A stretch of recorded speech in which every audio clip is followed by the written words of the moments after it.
Outside the Box Open Forum. This is your host, Kate of Gaia.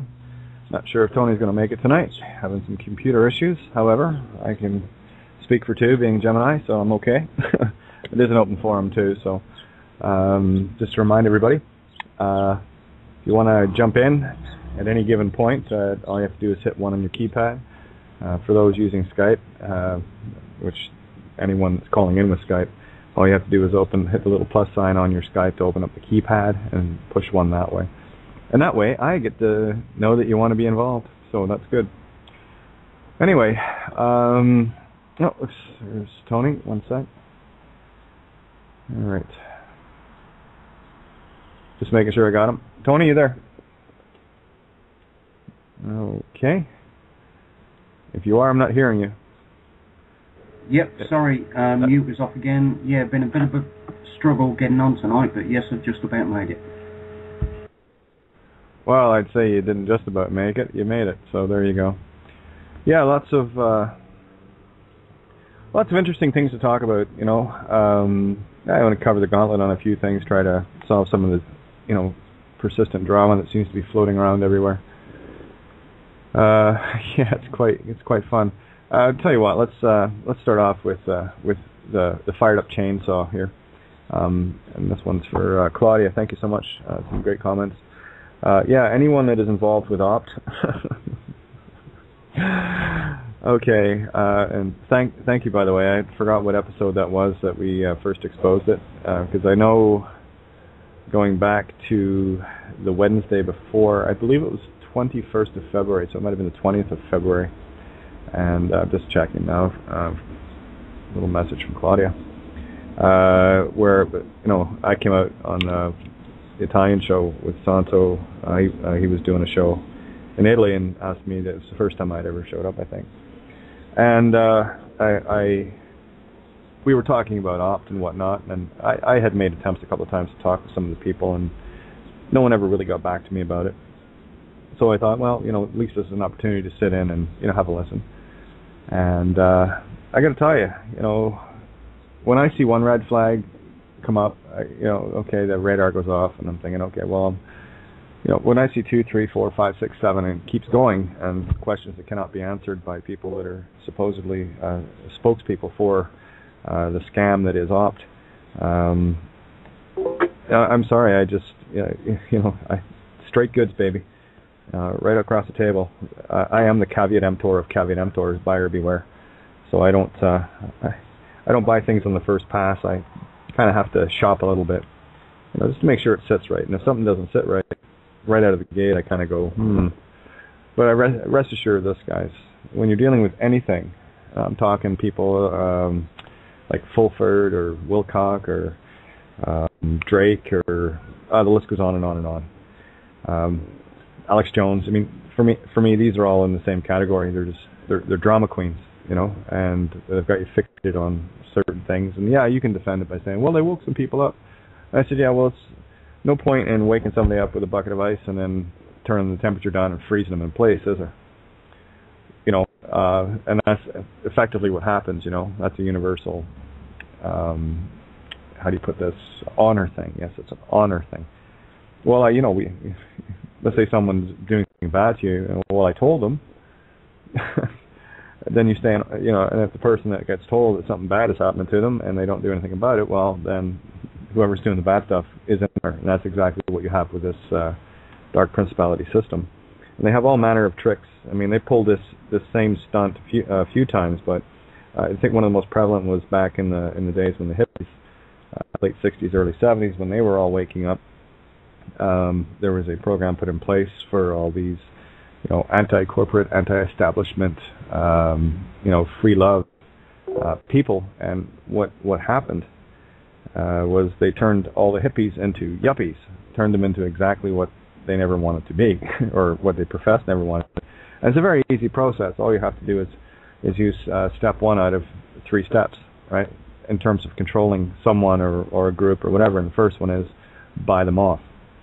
And many will fall for it because they can't see outside of their gimme selves, right? You've heard me in my own little rants, the loathing of money, and of course the dichotomy of loathing it and finding it damn near impossible to live without it. So it's a very fine line that I walk, but it's one that I will not cross. And this is one of the things that I'm trying to bring to the fore, to get people at least into a different intent with it. Because when the intent changes, universes shift. So it's not about thinking in the physical meat stick realm, okay? And I'm going to be hacking the shit out of the meat stick tonight. So hope you got your thick skin on. Like I said in chat, I sharpened my chainsaw. When you're focused on the meat stick, it's the same as going into a junkyard, finding a broken down car, and then painting it to make it look really pretty. Looks great. Looks like a car and everything, but it's dead. Spiritually, it's got no engine, it's got no life. So I'm trying to get people out of the junkyard. It doesn't matter if your car you're driving has got a bit of rust on it. It's still going, isn't it? Okay. And everyone's focused on painting their cars in the junkyard instead of, working on it outside. Using what they've got already instead of, well, I'm going to have this and have this. You're still manifesting a future paradigm, right, of meat stick. So let's. I know this doesn't sound very clear, but let's get back to the thing here. Now, it came out of the gate fast and furious, just like that Fast and Furious operation. Anything that comes out that fast, that was the first red flag. It came out of nowhere, and it caught on very quick, and for good reason it caught on, because it appealed to everyone's carrots, right? Just sign here, just opt in. Apparently now they want documents with blood fingerprints on it. Yeah, you haven't signed enough deals with the devil? I'll tell you, the only thing that enters your universe is that which you can to. And that includes, this is the whole fist fight, hold the light, carry out the dead thing, right? If you pick a fight, expect one. And, regardless if it's, a fight for the light or not, it doesn't matter. What you're going to be entering into is a new realm, a new reality for yourself. I know I did. I know many of you did. So there was the first red flag. Second red flag was selling people on money. You can get your bonds, and they're apparently worth $10 billion each. And I'm thinking, well, I guess they're not going to play small beans with us. They might as well go for the whole ego instead of just a part of it, right? So, and as soon as I see things like that attached to it, money especially, knowing that it's debt. Well, here, when you hold up say an American $20 bill, right? I can hold up a bill that you got in the mail as well. Which one do you put in your wallet? They're both bills. Just one has been sold. It's like the ugly duckling, or the ugly sister to something. It's still a debt. And hopefully by the end of this show, I will be able to confer what that debt really is, and what you're actually doing when you're chasing after all this garbage. Okay? I don't care what form they put it in.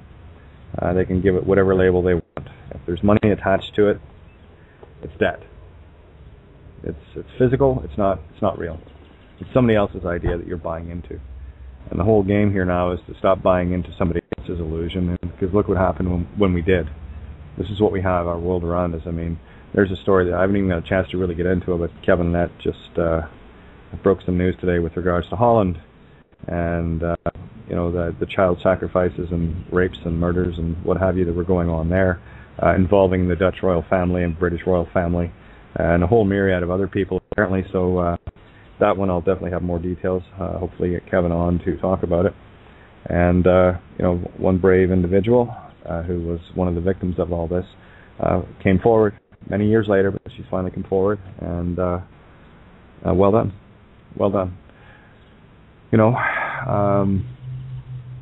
Yeah, that's the kind of world that you're after when you're chasing, things like opt. You keep the banker illusion alive, because, who prints the money? You or the banks? So whose is it? It ain't yours. So.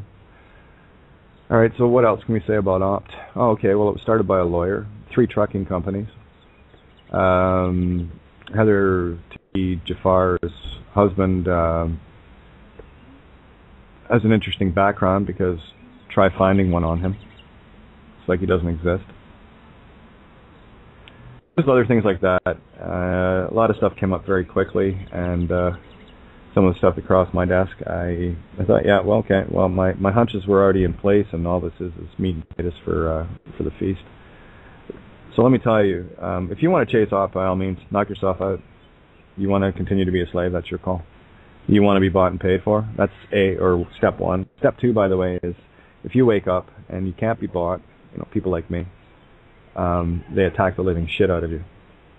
They marginalize you, they destroy your family, they take your means of survival, your home, marginalize you, disparage you through the media because they own it. Basically drag you through the mud in an attempt to break you.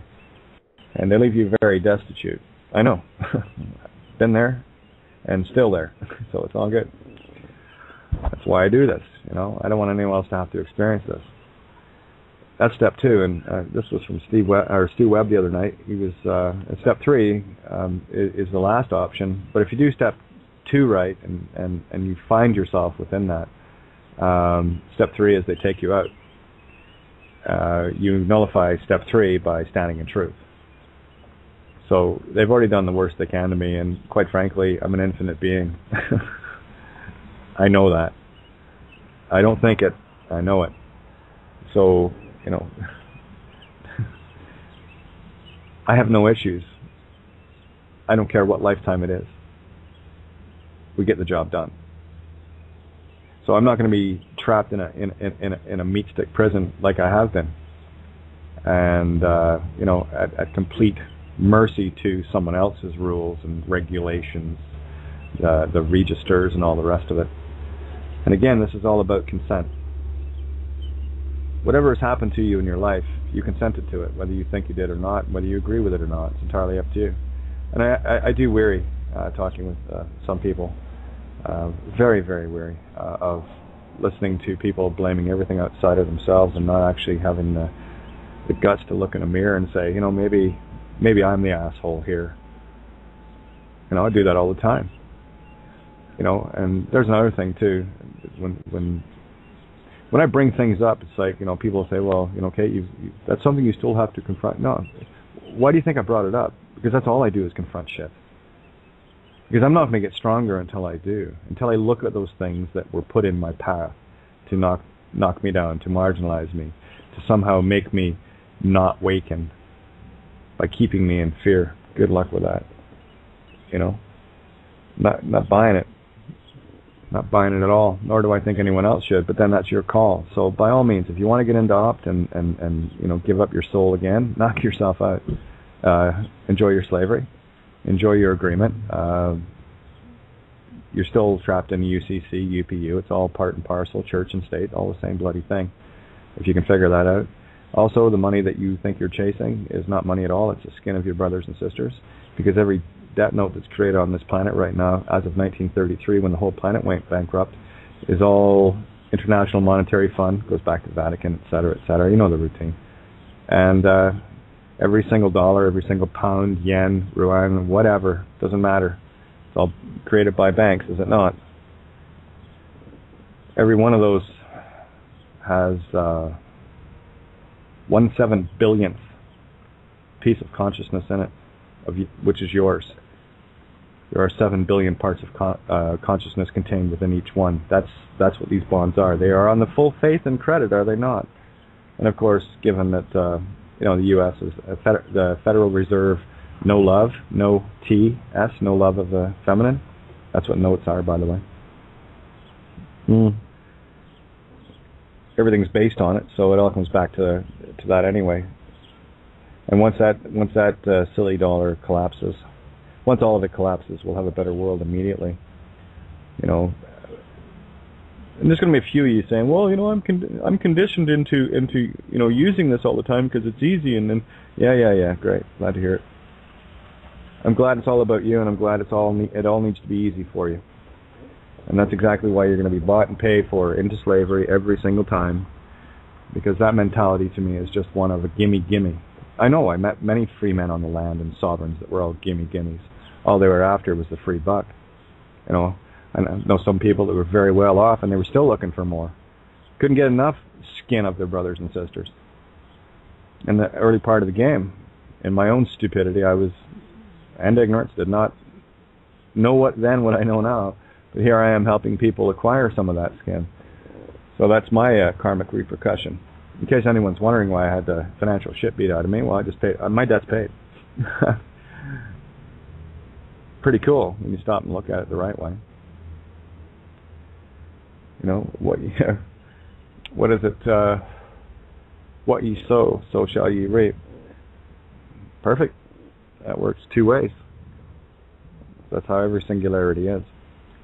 All right, so I think we covered opt. Yeah, knock yourselves out. Follow your greedy. Follow your gimme, your ego. Tell the whole world that you can be bought and paid for with a piece of paper. That you don't want to have to do anything, that you need a savior. So you take Heather, well, here you go. Start worshiping Heather Tukey Jafar. All right? You might as well put her up in a little fictitious cross and a little crown of thorns and a little, you know, all the proper markings that the Roman Catholic Church has emblazoned and ingrained in your minds. You know, you walk into a building to watch somebody that's been sacrificed. You haven't got a problem with that? I remember the first time I ever walked into a Catholic church. I wasn't raised that way, but, you know, of course, being here in Canada, you just do whatever, right? And as fate would have it, I actually worked for a separate school board, Catholic school board, for many years. Got to see lots of interesting things. Got to see corruption at its finest as well. You know, a lot of backpedaling and... Yeah, it seems everywhere I've ever been, as soon as I know too much, people make it, you know, make it difficult for me, right? Because they know that I won't back down, especially from honor and truth, right? But I remember the first time walking into one of these buildings and this huge crucifix, you know, life-sized guy figure, and they make it gory, they make it really, really yucky, and, you know, to glorify death, right? And I remember seeing it creeped me right out. I said, I don't know how people could walk in those buildings and not puke, because I had a very hard time, and made a point of not walking in them pretty much after that. So there you go. So there's put Heather up in one of those and put her in your little church of opt, and get on your knees and start praying on your fellow man. Oh, yeah, that's right, praying on your fellow man. Yeah, praying on your knees, praying on your fellow man. Go ahead, and be able to look in the mirror and say, it's all about me. It's all about me. It's all about me. As long as you're happy with it, that's good. So just handing that back to you. What else did I want to take a chainsaw to tonight? Yeah, this is another thing that gets on my nerves as well. There's a few things, but it's amazing how things reveal themselves over time. I'm not even going to mention the name. You guys can talk, figure it out for yourselves. But anyway, this individual put out as they do every day because they love themselves, put out a little video, and it was a snippet from the show with Stu. Actually, it was me and Stu talking, and this individual who I have talked to many times. Actually, I was the very first person to ever get him interviewed on air, because I had to bug him for a long time to try to get his work better known, because I'd come across it, and he was, you know, he had a reasonable, nothing major, but he had a reasonable following on YouTube. Just start early time in his work, and of course many Skype calls and whatever, and this individual used to call me quite often regarding the Kabbalion, because I always liked my perspective on the Kabbalion, because I had a pretty good understanding of Hermetics, and I just wanted to be, you know, clear and everything else. And of course, never a mention of that, never a mention of anything in terms of support. Introduced this individual to Santo, by the way. I think after a while I didn't have anything nice to say about Santo. I'll have to verify that, so don't hold me to that one, but that's kind of what came about. But this individual started in this little video trying to explain, you know, how wrong I was with regards to Orion. And I love when people tell me what they think I know and don't know, especially when they listen to a 3-minute snippet. You know, perhaps you should listen to probably 3,000 or 4,000 hours of radio time and the topics I've covered and the depth that I have, because I love when people tell me that I'm not aware of something or that I don't know this and I don't know that, and I say, okay, that's fine. That's what you think, but that's okay. I'll let you have that. Because there's one thing I do know. There's much power in silence. There's much power in letting people think that they know something that you know, but you don't let on that you know. You know, judge bow to that. It's a very powerful tool. Anyway, so just want to mention that you're welcome for all the praise I've offered you and support and all the rest of it. So may your ego rule you. Sorry I didn't grab a photo of Neo and put my face on it. It's a little bold, but anyway, that's just my piece on it. So there you go. What else? What's on your mind, Tony? Just wait for it. There you are. Chasing the mute button again. Mm-hmm. Well, I mean, to be honest, I'm not quite sure the people you're talking about or the situations you're talking about, so I can't really... Well, that's the point, though. It's about every man, you see. Yeah. You see, when I speak, I include myself in this. This is the art of this. This is the everyman. This is the everyone. This is the we, the collective us. And, we all kind of share a planet in common that we like to rape and pillage and claw over the backs of others to get what we want, because that's what we want, Screw everybody else. I want the shiny trinket. And hell, they've used that program very well to great effect, If they can't slaughter people out of existence, they buy them. And unfortunately, in every culture, there are many that can be bought. You can see that in any culture around the world, be it white, black, Asian, native, doesn't matter. No, agreed, completely. You're talking to somebody else who's been in the same situation. Yep, there are those that will sell out their own,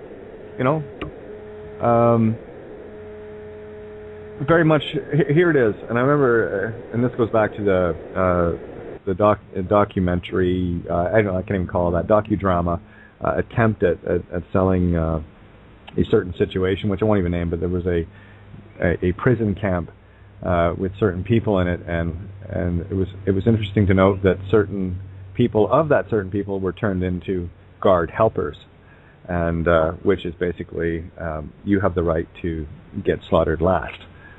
Don't worry about fighting for your freedom. Take your gimme and your little perks, your extra little bits here and there, your table scraps, and work for your master. And they'll be very happy, and they'll be so kind that they will execute you last. But make no bones about it. If you're bought and paid for, you're on that list. All right? Yep. Just while you're on that subject, Syncrenicity calls, because I've just come across a document tonight, and it's amazing I've even managed to get a bloody computer to work to this degree, but I've just come across a document tonight all about Navy SEALs. The team that they tried the team that they got to take out Osama bin Laden has been taken out themselves. Yeah, that's an old story. They were taken out a long time ago. No, what's it's that? Not. I say it's not, because they're going public with it tomorrow in Washington. That might the families are, that's the new part of it, but no, the fact that all the Navy SEALs went down in a helicopter crash, that was months ago. No, I know that. I'm talking about what's happening tomorrow. Yeah. Well, again, things are getting revealed, right? And that's what it's all about. Bring the vampires into the light. That's all we got to do. Yep. We're not going to heal. I've got the link here. I'll post it into the chat room in a minute, but the computer's freezing up, so I'm going to have to just stop everything for a moment. Yeah, no worries. No, love the birds, eh? Anyway, so I just wanted to cover a few things, some interests that people had, and trying to maintain the low-level drama of it. And that's another subject I like to get into as well. Someone had asked me today, what is soft fear porn? Well, soft fear porn is when you're in debates and arguments and all the rest of it, with an insatiable lust to be right. True fear porn is, at least in that situation, there's a resolution that is being sought. True fear porn is where they just blast you with garbage and they leave you hanging. They leave you with the plot of doom and gloom. That's why I've been very tolerant lately. A lot of stuff that's being posted in the Skype rooms and on my Facebook. I just want to see how long it takes for people just to get back into the same rhythm of, oh look, drama, fear porn, click, I'll post that link, click, and that has no resolution to it. I will say there was a beautiful little video I caught today. I think it might have been Claudia put it up. I have to go and check. But it was a 12-year-old kid grilling a cop, and of course the arrogance of this pig Manchurian candidate type. Guy got to lay off the donuts too. He's a bit heavy. I'm surprised. Well, it was a good thing it was probably an 1100cc bike that could hold him up. But yeah, your typical stereotype. But this kid stood his ground, and he called the cop out on parking on the sidewalk.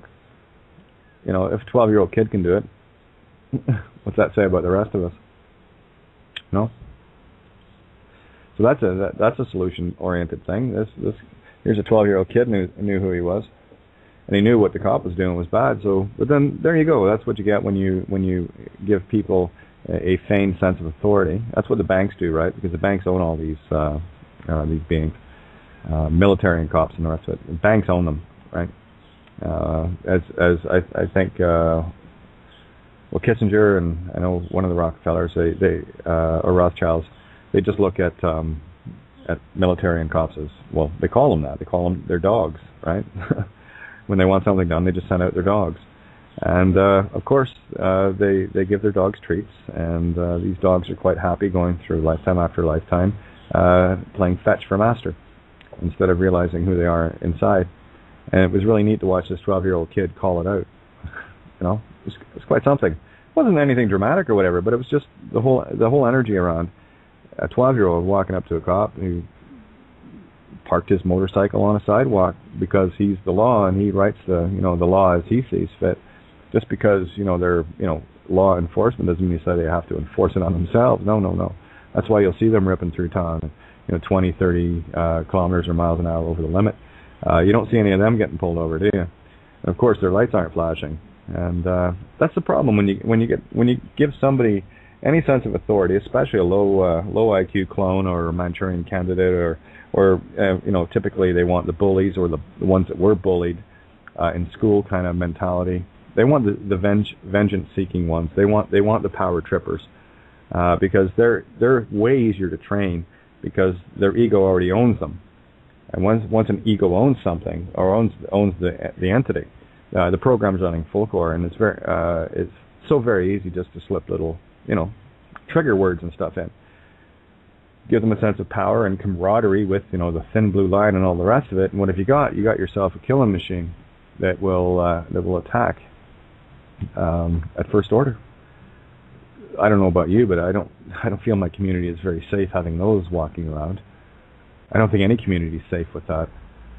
But that's just me. I think, quite frankly, we as people can collectively take care of our own communities. Problem is, we have to get out of this meat stick paradigm. You got to rise above it, right? You got to take that car out of the junkyard, put the new heart in it, and then you can drive it around. So, yeah, you see, my biggest concern right now is making sure people know the difference of who and what they really are versus what we've all been sold down the river into. Anyway,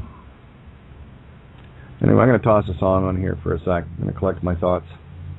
It's been an interesting few days, so if the energy seems different, I'm in a very pondering state of mind over the last day or so, and just airing some stuff. So let me see, what do I feel like playing tonight? Oh, here we go. Let's go with this one. We'll catch you in about 4 minutes, guys.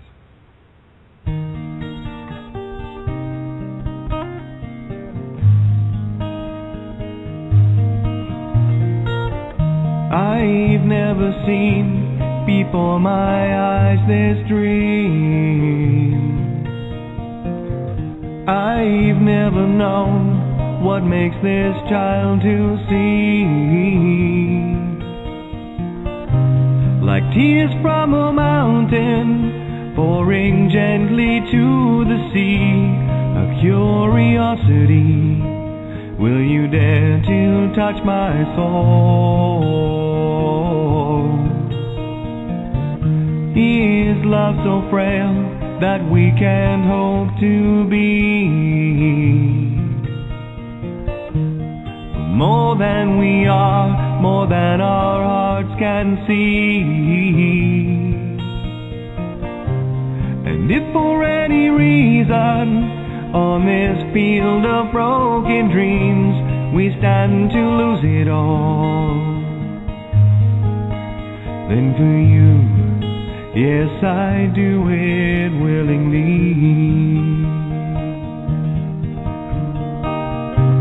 If this is our moment, captured in time, always to sustain, for lost in your eyes I find are the only means to remain. Searching relentlessly, just like a cloud, she chases her rain. We'll stand here firm, 'cause we are an island protected by love on this field of broken dreams.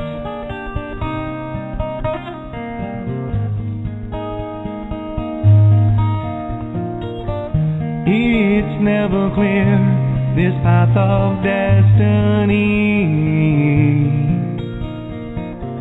That's why we're here, to find our need to be. Elusive as a rainbow, we can try to steal her gold, but she'll give it willingly. Will you dare to ask her though? We'll find a way, we must believe in us. There'll come a day, we'll soar, and when it does, the sky will have no boundaries. I will challenge every sea, I will never lose this dream. 'Cause for you, yes, I do it willingly. If this is our moment, captured in time, always to sustain, for lost in your eyes I find are the only means to remain. Searching relentlessly, just like a cloud, she chases the rain. We'll stand here firm, 'cause we are an island protected by love on this field of broken dreams. On this field of broken dreams. And we're back. Yay, team. Yeah, John, yes, absolutely. Oh, you're a very astute individual. Yeah, and see, here's the thing with me, and this is why I don't call people out by name, ever. I let people gather their own reasoning. Do the homework. I'm not going to do it for you. What, you think I'm your savior? Think again. I'm here to save me and nobody else. In that process, I will save you. So that's why I'm busy working on me. Because the faster I can figure me out, the faster this planet gets solved. That's how important you are. But, you know, I got to tell you, over the last couple of days, I've really been debating whether I continue doing this every night. And I only say that because of this. You know, I was talking to someone today. They were, you know, what are you going to be talking about tonight? And I said, well, that's the thing about my shows is I don't change the topic. I just try to get the same information into people. So my shows are easy. I just keep saying the same thing over and over, hoping that people will eventually get it and that they'll start acting on that. And some of you are. For that, I am most grateful. That's holding the light. That's making the difference, you know. But yeah, John, absolutely, yeah. I experienced a lot of that a long time ago. But still, I will see the value in what has been done, you know, for what it is. All things for a reason. So I take that quite metaphorically and quite literally at the same time. And when the value's there, the only question I ever asked, and it was never answered, by the way, because this individual couldn't answer it. I said, "That's great. Why?" One other question I asked as well was, if the Nile is the as above with the Nile Delta, then why aren't you looking at the as below, the Mississippi Delta? Because for every up there must be a down. For every right there must be a left. There must be a mirror image of itself. And no response, because that one's not as easy as the Nile. The Nile's easy. Oh, that's easy. There, look at Africa. It's the shape of a bloody head anyway, right? And exactly, where's Cairo? Peniel. You know, you don't have to be a rocket scientist to see that. Yeah, it's great. I love all the work that's been done, but at the same time, why? And you've never answered that. And then, as soon as I attempt to, it's, oh no. Well, that's fine. But no, you can take that ego and stick it where the sun don't shine, because that's exactly where it needs to go, so that you can start to be a bit of light on something. But I'll tell you, you know, over the last few days, I've really been questioning a lot of things with regards to, you know, my value. You can say what you want. I'll tell you from the heart, though. The measure of my value is what I see in the results of things being got, you know, by others. Oh, little puppy going crazy. Anyway, and I see these beautiful bursts of light, love, and energy, and all the rest of it, and then everything just starts to slip back into the same old vengeance. You know, this government did this to me, and I'm gonna beat the shit out of it, and this did that and the other, and it's just, you know. And I look at my Facebook page, you know, and I see the things that are getting posted there, and I've made it very clear to people that I don't tolerate fear porn. On occasion, I'll just let things go to see where people are, and slowly but surely, everyone drifts back into the drama. They get back into it, and they go, because that's what you're used to, that's what you're comfortable with, you know. I'll tell you, where I live mentally, I assure you, it's not a comfortable place to be. But I won't leave it.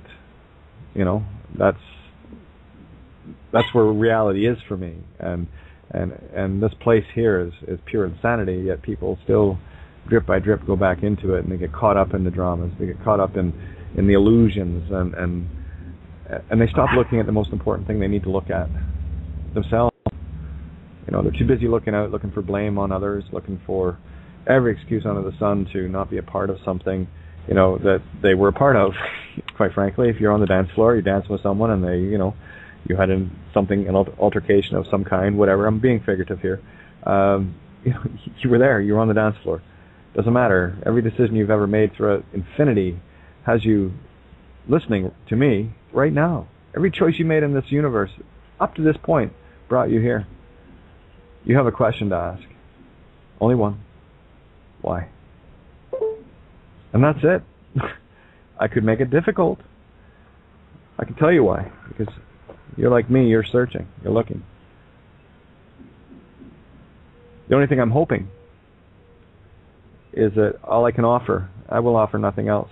All I can offer is resonance of what I find by observing myself through you, and to see how it works in my own mirror. And like the two bells pitched to A, one in a vacuum, the other one not, both bells ring when the resonance hits. It's my hope that I pick up the phone every time to call you, and you're already calling me. That's my intent, right?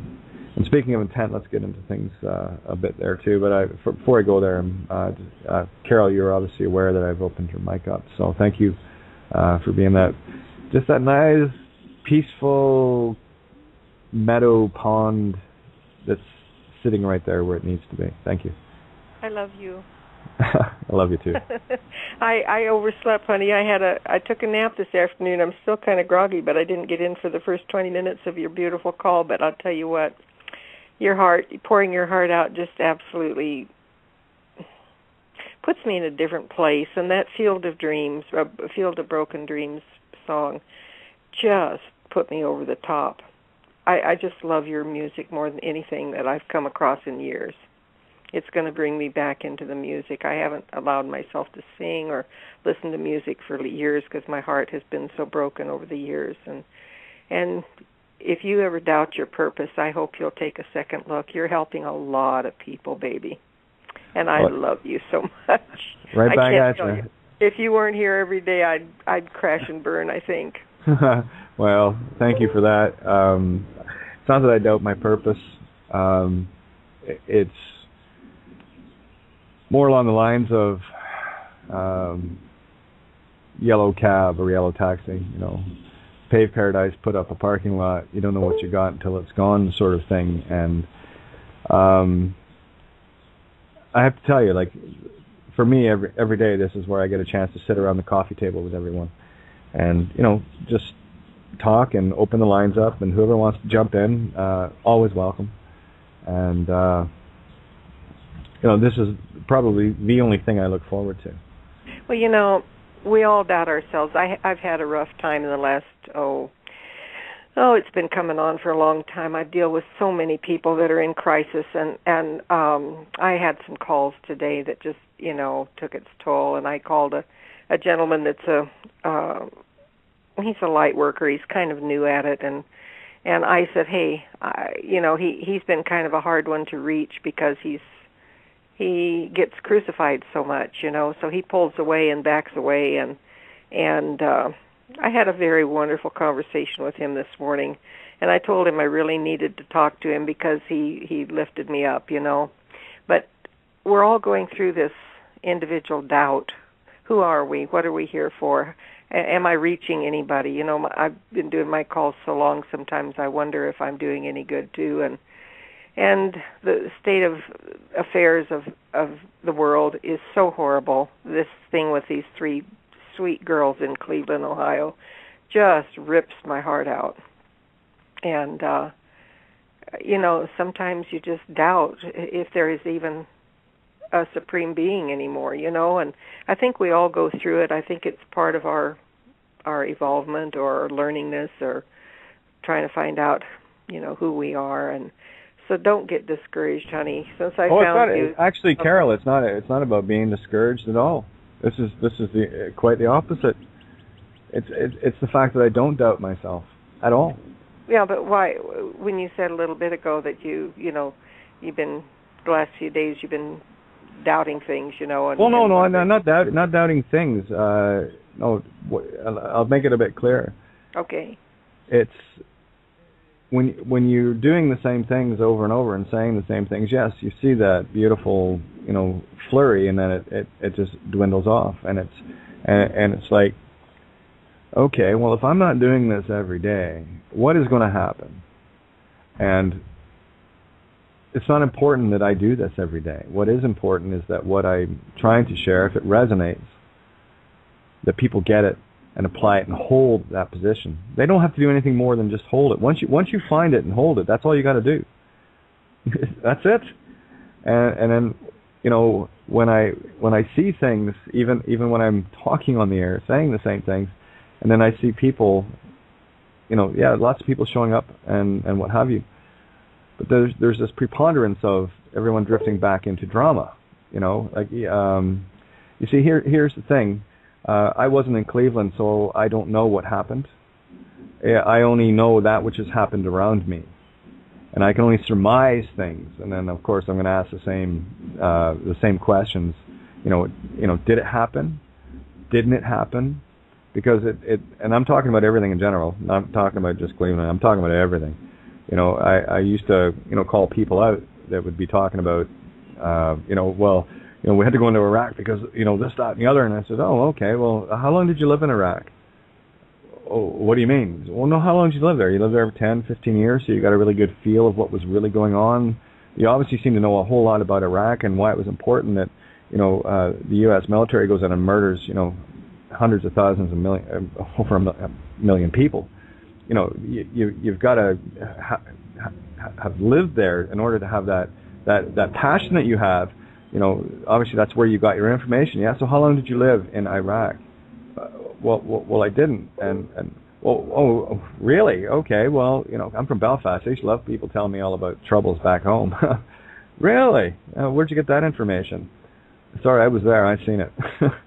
The papers are lying. Trust me. It's all propaganda. And, then they turn around and say, well, I was on CNN. Oh, I see. Okay. So you're a TV worshiper. You follow the CNN god that tells you what's going on in the world because they don't have an agenda at all, right? And this is the point. So many people have so many prejudices and so many things built up within them, and it's not even theirs. I wrote an essay about it called "Behold the White Canvas," or "Behold our White Canvas," and what that canvas is you. That everyone since your birth has been so diligent of spreading and smearing shit all over it. They call it religion. They call it whatever. You're white. You're black. You're this. You're Catholic. You're Jew. You're Hindu. You're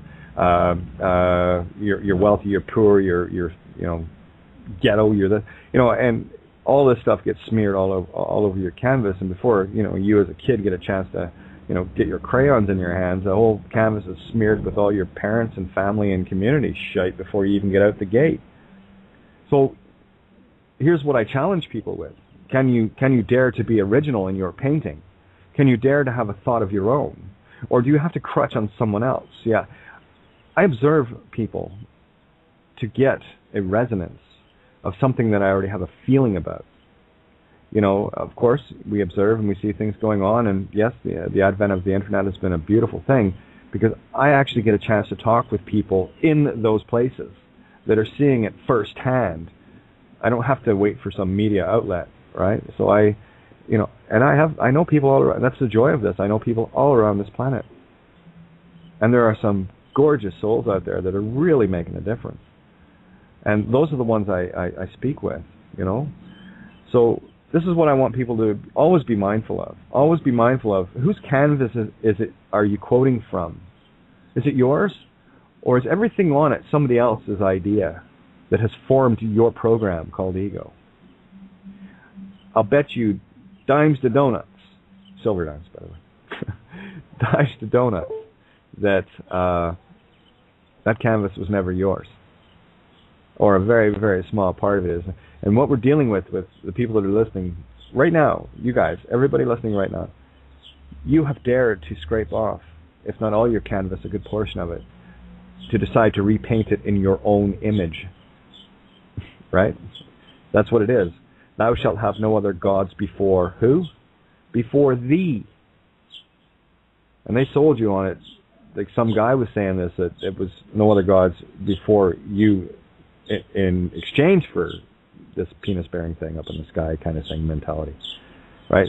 The message is quite clear. Have no other graven images, or thou shalt, and there's two in there, two commandments about that one. Thou shalt have no graven images before thee. Right? Who's the thee? You. Theos, God. But everyone thinks it's a third party. It's not. It's you. And that's all I'm trying to do is get people to start seeing that.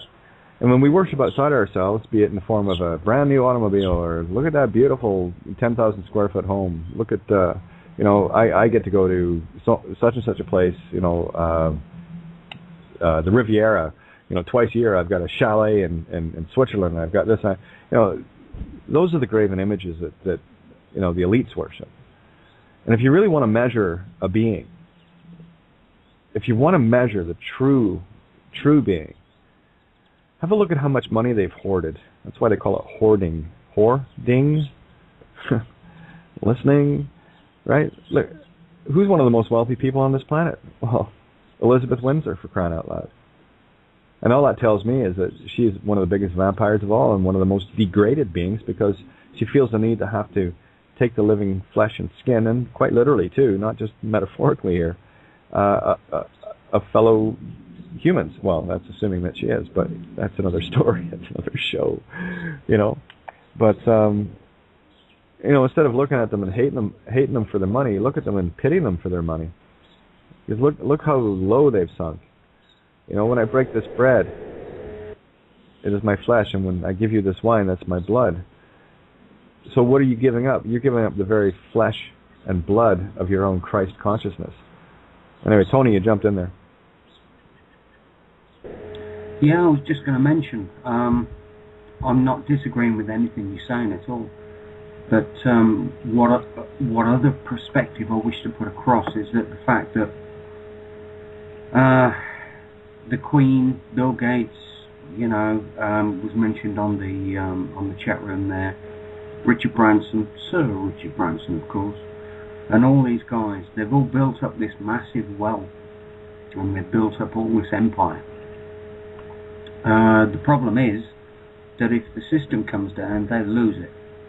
So they get presented with an opportunity, and that opportunity is, oi, don't you realise that if we fall, you fall, all of your wealth goes, all of your success goes, all of your property, everything you've built up goes.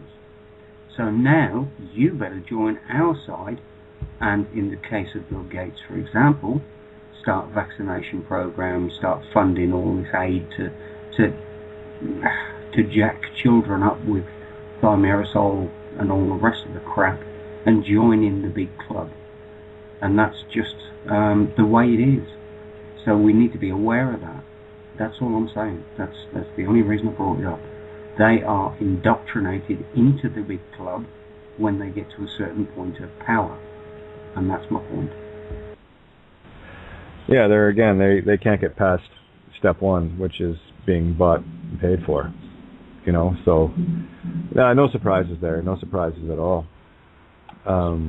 Actually, just checking the board here. If anybody's got their hand up, did I just lose Tony? I think we just lost Tony. He just jumped off the board. Anyway, yeah, if anybody else wants to jump in here, let's get this. We've still got an hour left here, so let's get a bit of a round robin happening here. Start getting the feedback. And by the way, no fear porn allowed tonight. Okay, I've had my fill, and that's exactly what I'm feeling today. And that's just all this garbage energy that people are gushing forth, creating. Here I've said this countless times. That what you put out is what you're creating. You see, in the thought, it's a beautiful video today, by the way. I should, if I can remember the guy's name, I'll post a couple of. I think I already posted one in Facebook, but I'll post them up. But everything begins in the invisible first, right? In the light spectrum you cannot see, which is thought, right? So, and he put it in such a beautiful way. I loved it. And it takes time for that invisible thought to manifest itself, but rest assured, you have planted a seed. So if you plant a seed of discord, it will grow. If you plant a seed of love, it will grow as well. And this is why it's so critically important for this, the controllers that want to be here. They want to make sure that you're planting all the shittiest seeds you can. You're planting a garden of weeds, basically. I'm trying to get people to plant roses and apple trees and orange groves and what have you. That's kind of where I'm at. So when things are focused on, the system and the fear and resolution, and all it offers is pain and let's just say this: if it just makes you feel bad, gives you depression, puts you in despair, makes you question everything, and in terms of what is this world all about? That's exactly what they want. Okay, quote me. I know what this world is all about. Okay, and it's not that. I don't buy it anymore. Caveat emptor of caveat emptors here. I'll tell you what I buy. I buy the fact that you, listening with me, are the most beautiful creation in this universe, because you are creation itself. So I would ask, be aware of that.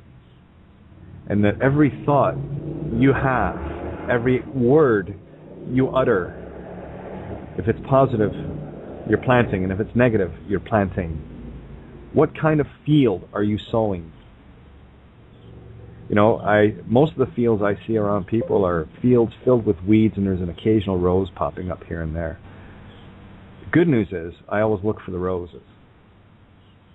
I don't care about the rest, right? Because I know that once enough of these roses catch hold, they start blocking out the light for the weeds, right? Because they are the light. So this is what I'm asking people to do.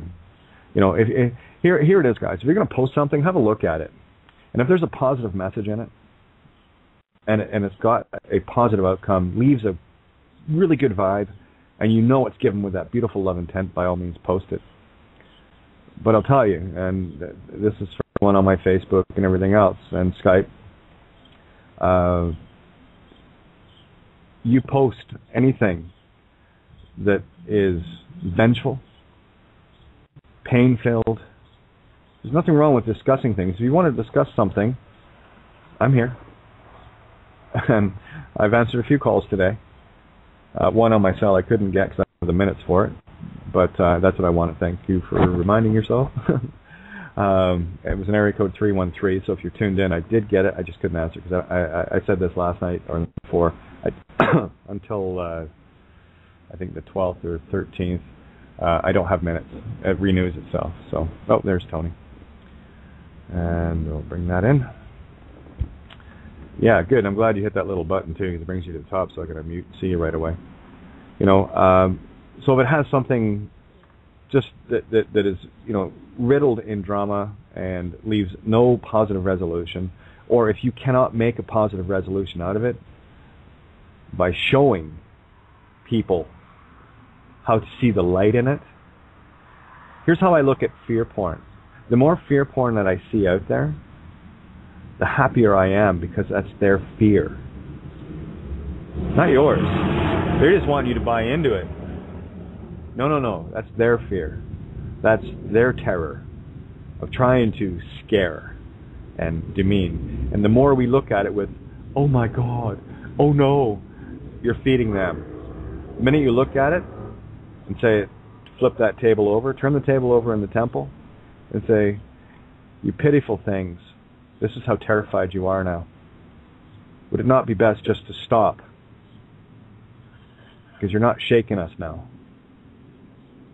You know, yeah, there's lots of nasty little things that we could look at in the world, and definitely, you know, I can't remember the last newspaper headline that said 4 babies were born today, unless of course it was a freak thing or whatever. They love their freak shows, you know. That's why they have obituary columns. Okay, that's why if there's any good news to be had, you'll find it buried somewhere deep in the paper, and it'll be a 3 by 4 inch caption, and generally buried in amidst the latest sale at Walmart or some car dealership or whatever. Okay, like you open a lot of these papers, for example, that's all they are. They're ad rags. You know, they're all commerce. They're all whore of Babylon stuff, right? So this, just to let people know, I will call you out on it. I will just type 2 words, fear porn, and your ego will either go off the grid, and you will get into defense mode and everything else, and you can call me every name in the book. I don't particularly give a shit, because I know it ain't you. I know it's your ego. That's why it doesn't affect me. I'm sorry, if the TV started talking at me, I wouldn't get mad at it and start talking back, because it's a program. How many times you caught yourself looking at the TV going, oh, don't do that? One of the things I love too is, like watching a movie with someone, say for the second or third time, and they're still so encaptured by it that they still yell at the TV like they already know the ending, and that is the gravity of the hold that this whole system has on us. Give your head a shake, seriously. There's nothing wrong with getting a little into something and experiencing it from a visual, but I got to tell you, when people live their lives like this, when they spend every waking moment at effect to every cause that gets thrown at them, I mean, you're never going to escape slavery. Area code 604, your mic is open. Yeah, I just clicked it, so it should be there. Hi, Katie. It's Patty in Vancouver. Hey, Patty, how are you? Good. I love you guys. When I turn the radio on and hear your voice and Carol and Tony, it's like coming home. It really is. You guys are just, it's just this beautiful love that just resonates, and I just can't help but call you. But I do have a comment, too. The fear porn thing, I was just thinking about how Hollywood really creates the drama, and how by people like us watching it and believing it, and it manifests it. And it's like the thought. So the director, or whoever writes the script, now it's written, the thought has happened, now they've written it, and then they're acting it out on TV, right?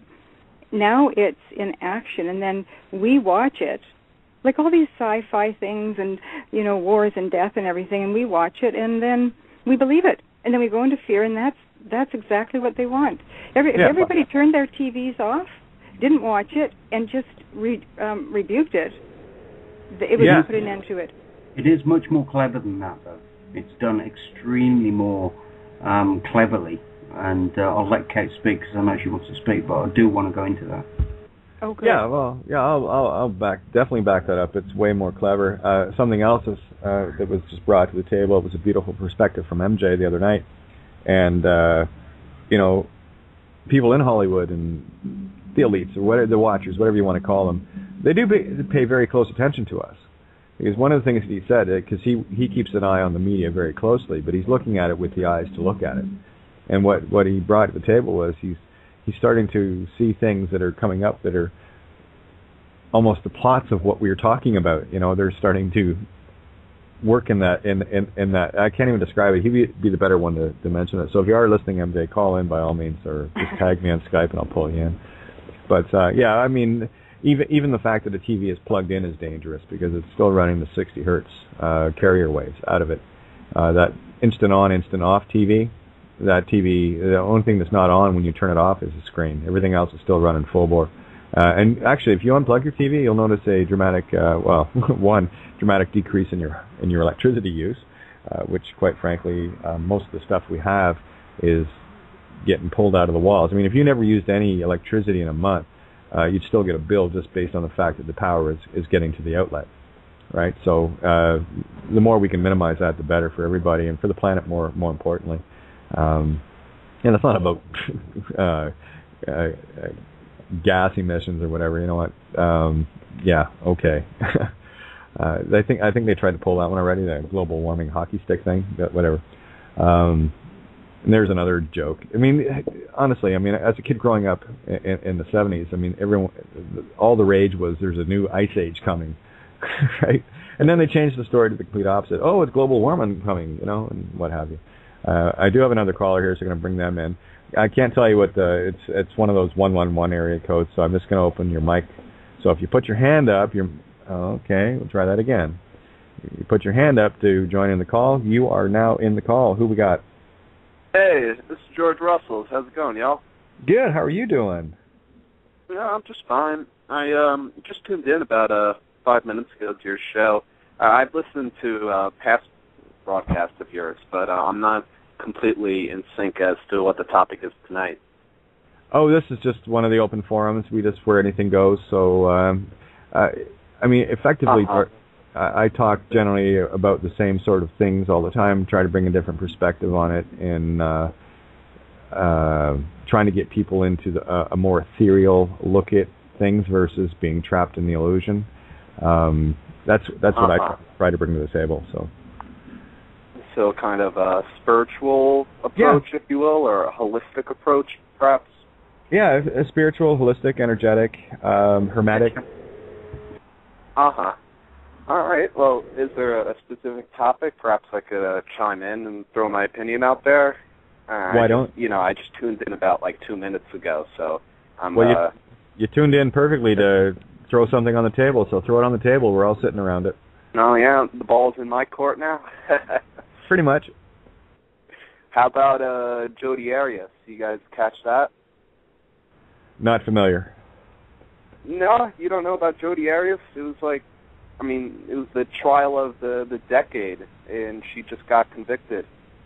Okay, you haven't heard of this? Okay. You must have. Come on. Hang on, George. You got to remember, I don't focus on fear porn. I look at things totally differently.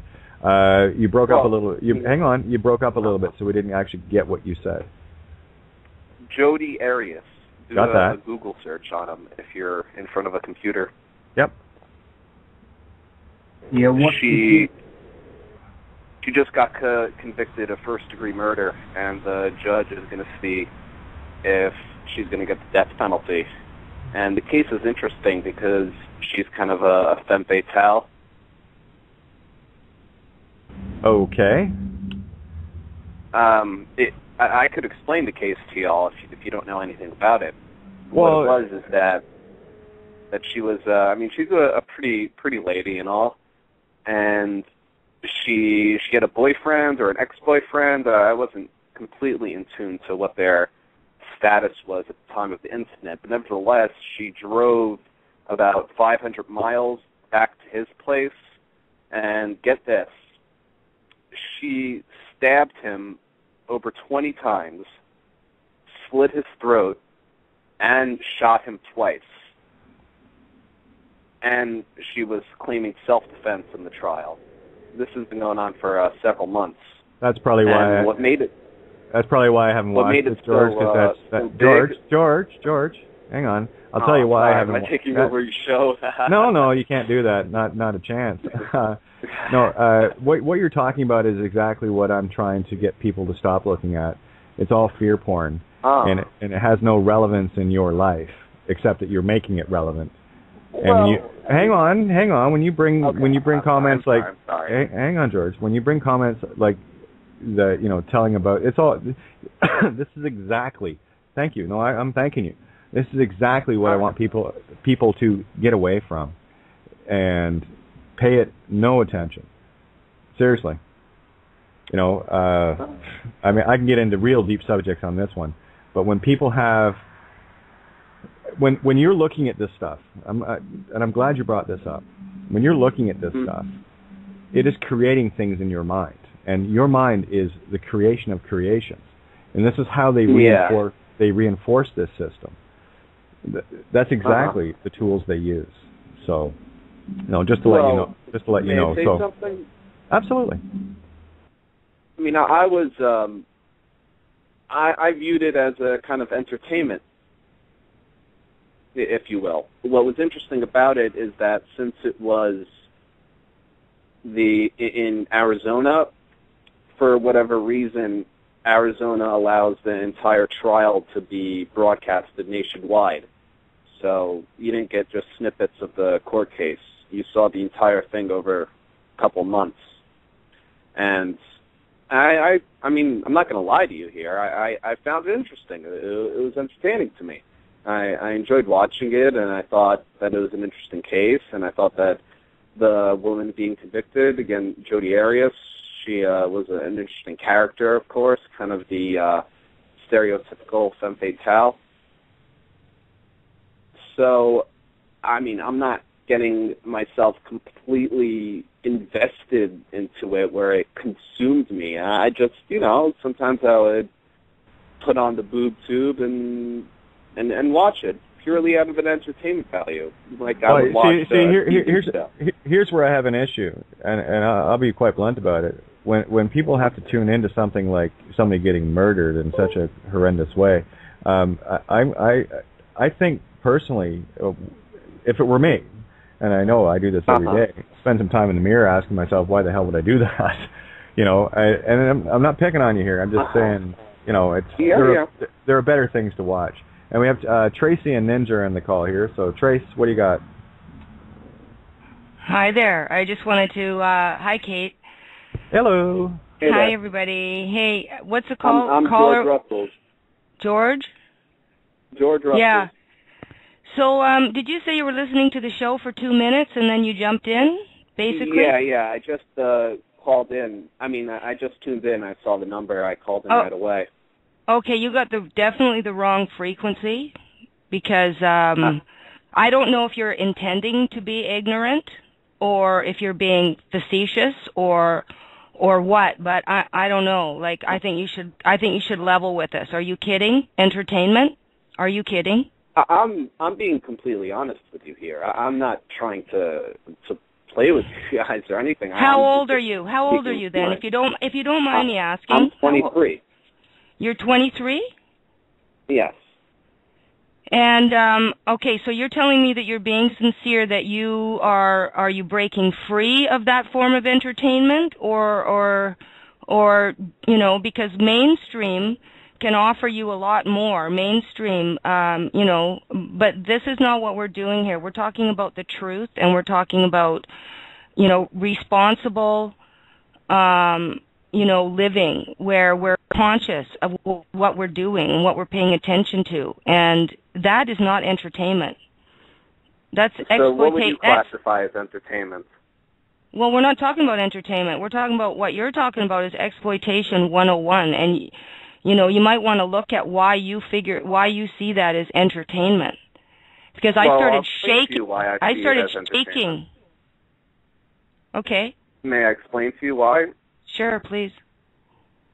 Well, as I said prior, I find the archetype of the femme fatale. I'm not sure if you're familiar with this archetype, but it appears throughout literature for millennium. This kind of seductive woman who would later, murder you. It's a common theme throughout literature, and that being played out in our contemporary life, I found interesting. Now, I think you may be misinterpreting what I'm saying. I perceive that you may have an image of me kind of glued into the TV, completely drooling out of my mouth watching this thing, and that's not the case at all. I would tune in maybe once a week or perhaps read an article about it on the web because I found the femme fatale points interesting. I found Jodi Arias as a character interesting, and I found the whole legal system, the way they brought up the witnesses and how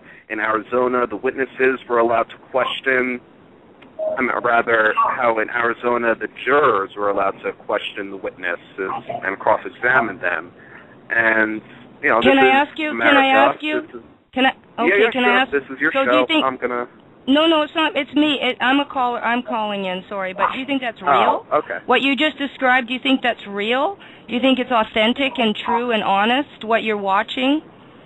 Yeah. Why would it not? Why would it be synthetic and authentic? It's broadcast live nationwide on TV of the American judicial system. What's inauthentic about that?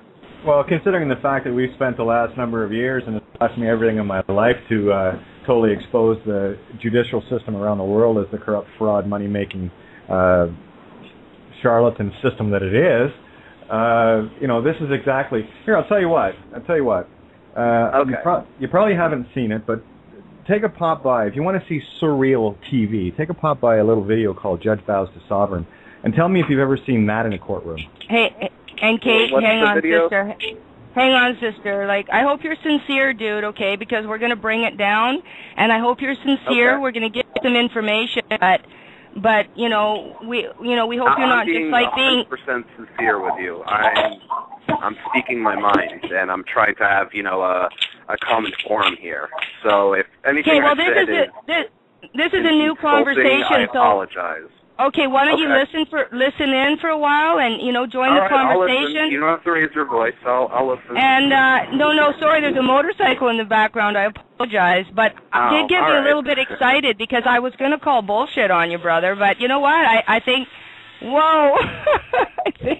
I think, I hear your heart, so I'm glad. So listen, please hang with us for sure. Okay, cheers. Yeah, I'll hang. I mean, I'm simply speaking my mind here, and that's not to say that fine. What I say is the absolute truth. I'm open-minded, and that's why I called in, Well, these on my mind. I want to have a discourse about it, so hey, let's go.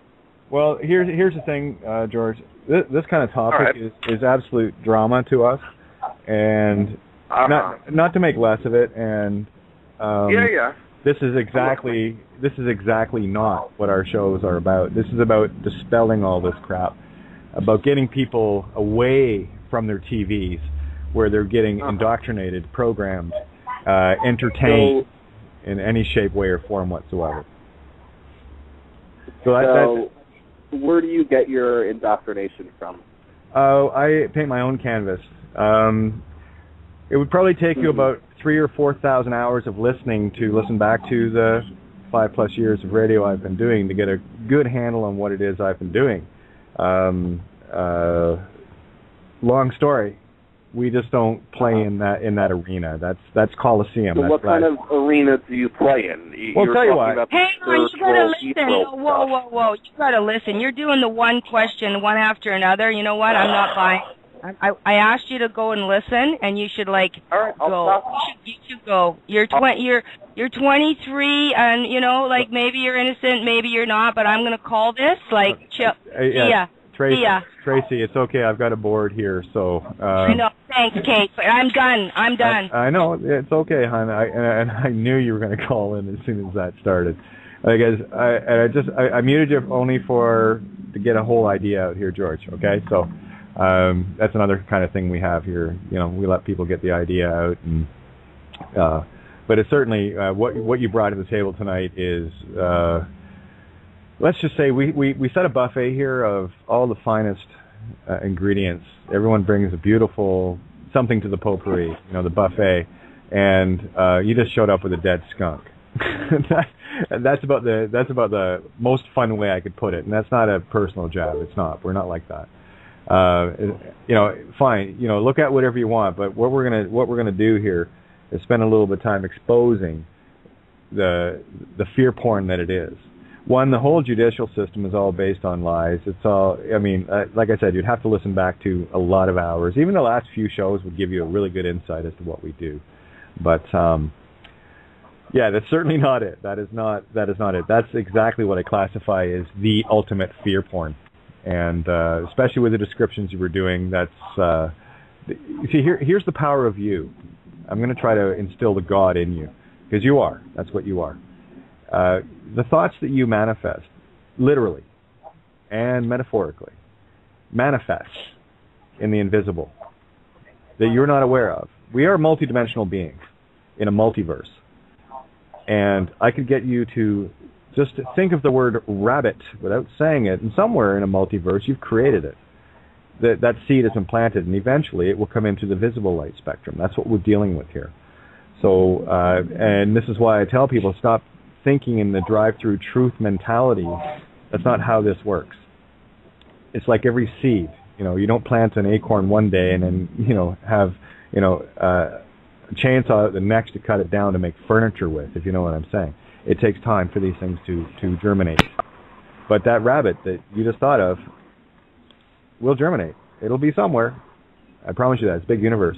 But I wanted to let Bambi, your line is open as well. We'll bring some others in here. And also area code 661, your mic is open. So what do you got? Hey, Kate. Hey. This is Aaron.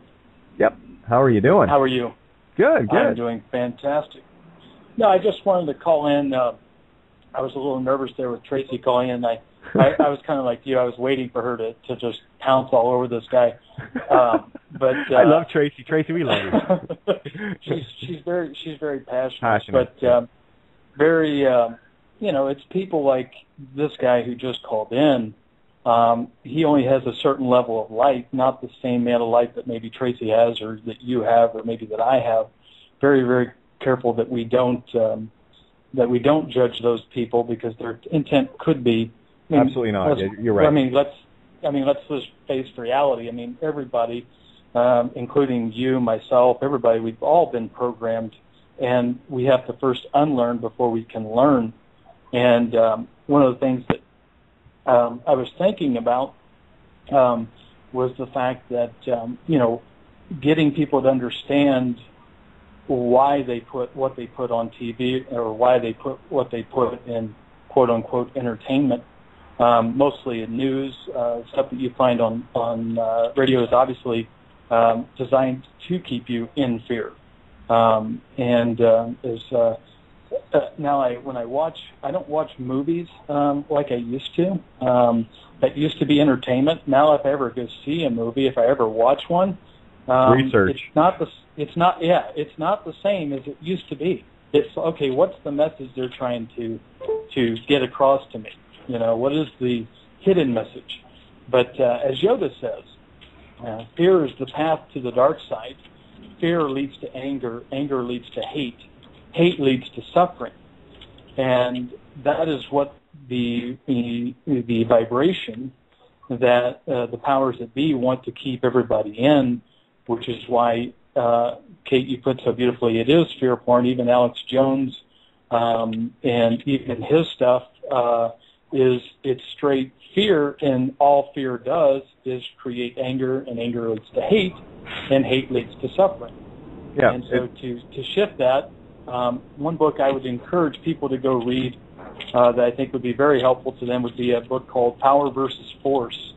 And if they haven't read that book, I think that would enlighten people to a great deal. That is a book I've read personally myself about 3 times.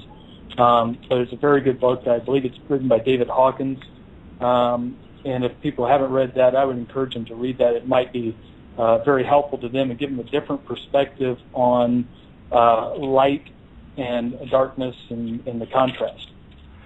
Agreed, and this is one of the reasons why I'm glad that George did call in, and it brings a contrast, and it really illustrates exactly. And we need this every so often. We've been there. We've been exactly where George is, and this is not a make right or wrong, George. So I need you to get this right away. Nothing to do with that at all. We're a different breed here. This is not about calling people out and judging this, that, and the other. But I will also tell you that we have a predisposition to attracting certain energies. Long story there. Listen to some of our shows and how badly we've been hacked over the last few years. But yeah, that's what happens when you're spewing the truth. But yeah, I totally get it, and it's not. That's most certainly not about judging or whatever at all. But we do have the contrast. And it is so very, very important for people to understand that contrast. And for those that, here's the gift you gave us, George. For those that cringed when George was talking and describing this situation, there's your contrast. This is where we get to a point where we're not going to be those low-frequency clocks. Remember, I've talked about dominant frequency, the law of dominant frequency, where if you put 100 clocks in a room all ticking differently, come back a couple hours later, they'll all be ticking in unison, and that's exactly how emotions work. So you have to be very mindful of which clock you're tick-tocking with, and what the system is giving, which is completely corrupt, top to bottom. Like, it is as filthy black as you can get. I know we've uncovered it, and me in particular and a few others that are in this call, have been attacked hardcore because of our exposure of this garbage. Like the bank frauds worldwide. That's what got me nailed. Exposing the Vatican, exposing, the criminal cartels and all the rest of it. And it's not about focusing on the bad that they're doing. We already know that. That's easy. We can look at that all day long. That's why we choose not to. What we choose to do is look at how we can shine the light on it to get it out where the vampires perish in our sunlight. And that's where we live. And I do have Ninja, you're in the call. I have Alexis, and I also have Tommy one-on-one here. So, guys, just have at her. Yeah, hi, Kate. Hello. Hello. Hi. All right. So who wants to go first, Ninja, Alexis, or Tommy? Well, I'll go if you don't mind. No, you were first in anyway, so yeah, absolutely. Okay, yeah. Hi everybody. Tracy, love it. Thank you. You got there first. Tony, hi. George, thank you for being my contrast, because I was cringing. And squirming in my seat, friend. So thanks for that. Thumbs up. I hope you keep listening, and that's about all I have to say on that subject. I've had a bit of a roller coaster this evening. I've had a wonderful day, lots of lovely energy around me, some wonderful people. And then we get the latest from Kevin Annett's quarter, and that's a gut punch and tears and a complete and utter reminder of the sick, dark energy that I'm living in here, that I've been trying my best to hold. And we've had that conversation. Absolutely. Yeah, Now you know how critical you are. Because I'll tell you right now, Ninj. As soon as I saw where it was and what was going on, you were the first one I thought of, and my first reaction was, thank you for holding that light. Because only when we hold the light will things like that occur around us. So hold the light. That's all you got to do. Yeah. I mean, I felt that energy when I came here almost 6 years ago. I couldn't pin it down. I didn't understand it. I didn't know what it was. I know what it was now because I've just listened to it firsthand. And that's what caused the reaction. It was a complete recognition of everything that I was feeling, plus, the empathy for the victims and. So, okay, I've stopped crying now, and I just wanted to say I'm glad I'm here. I'm glad that, I'm able to be here and share that with all of you who understand me. And, and on the plus side, I really wanted to say how much being in this group has given me 2 gifts. Very well, it's given me many gifts, many gifts. But Kate, you're one. Tony, you're another. Santos, everybody really. But 2 particularly beautiful gifts I've had this last couple of weeks or so, month or so. 2 wonderful people that have come into my life that have become more than just chat friends. And I'm so happy to acknowledge them this evening and say thank you for being not only who you are, but for being, with me and sharing. So, yeah, it's all good. They know who they are. Absolutely they do. And just to further on what you were saying there, you see what Kevin and the difference between what the story around Kevin is and what this whistleblower, we'll just call her that. Yeah. I don't like calling people victims. No, you're not a victim anymore when you stand. Not anymore. Okay? No. That's right. So now we have to contrast that. But here we have solution oriented. Now we're exposing the things that have been wrong to get them into the light. So when that occurs, that is solution. That is resolution. It's where things are finally being brought forward, where what we've known all along is just getting dragged, kicking and screaming into the light. And that's what we need to do. That's how we heal ourselves. This is when we can confront it, not as fear porn, but as healing. And I tell you, that, like, the only real emotion I have anymore for any of this is pity at how degraded so many of us have become. And my job is to be a dominant clock here, to tick-tock as loud as I possibly can to bring other clocks into frequency. And there's many of us now tick-tocking together. And what's happening is all the lower frequencies as a result get pulled up. So we're actually pulling them out of the degradation. We're actually pulling them out of the river Styx. So everyone is acting in the role of Chiron here.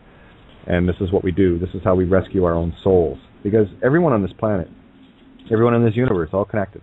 Everything is connected. Everything is one. And when one part of us doesn't matter, that's what you're saying about yourself. And this is, if there's a message, George, that we have, that's pretty much it, is empowering people to finally understand who and what they are, to take full responsibility of their lives and what effect each individual has. Ye are gods, okay? So don't underestimate that. This is the part that had us duped for so long. And as a result of ye are gods not knowing about it, we have these willy-nilly thoughts and someone else is painting our canvas for us. And what do we end up doing? We end up creating their nightmare.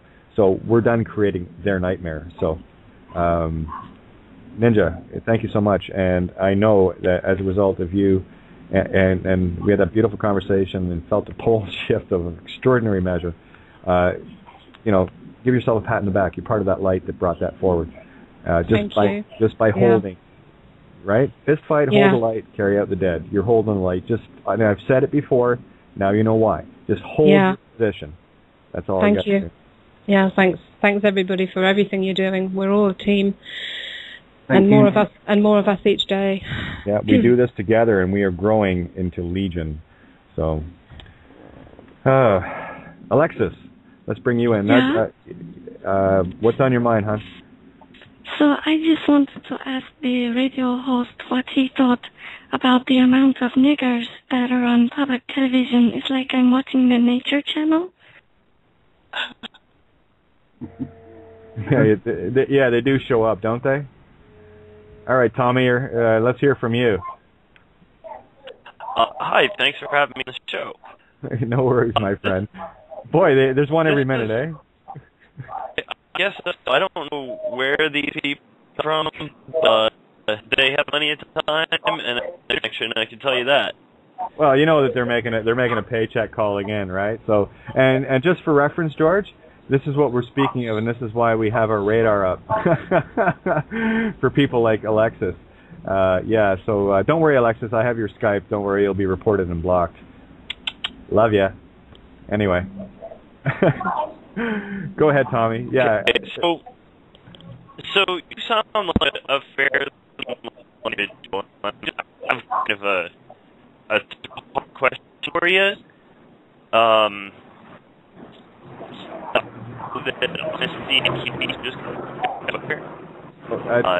Tommy, you're breaking up real bad. There must be a lot of noise in the background there. Is there any way you can get somewhere quieter? Because you're cutting in and out like really bad.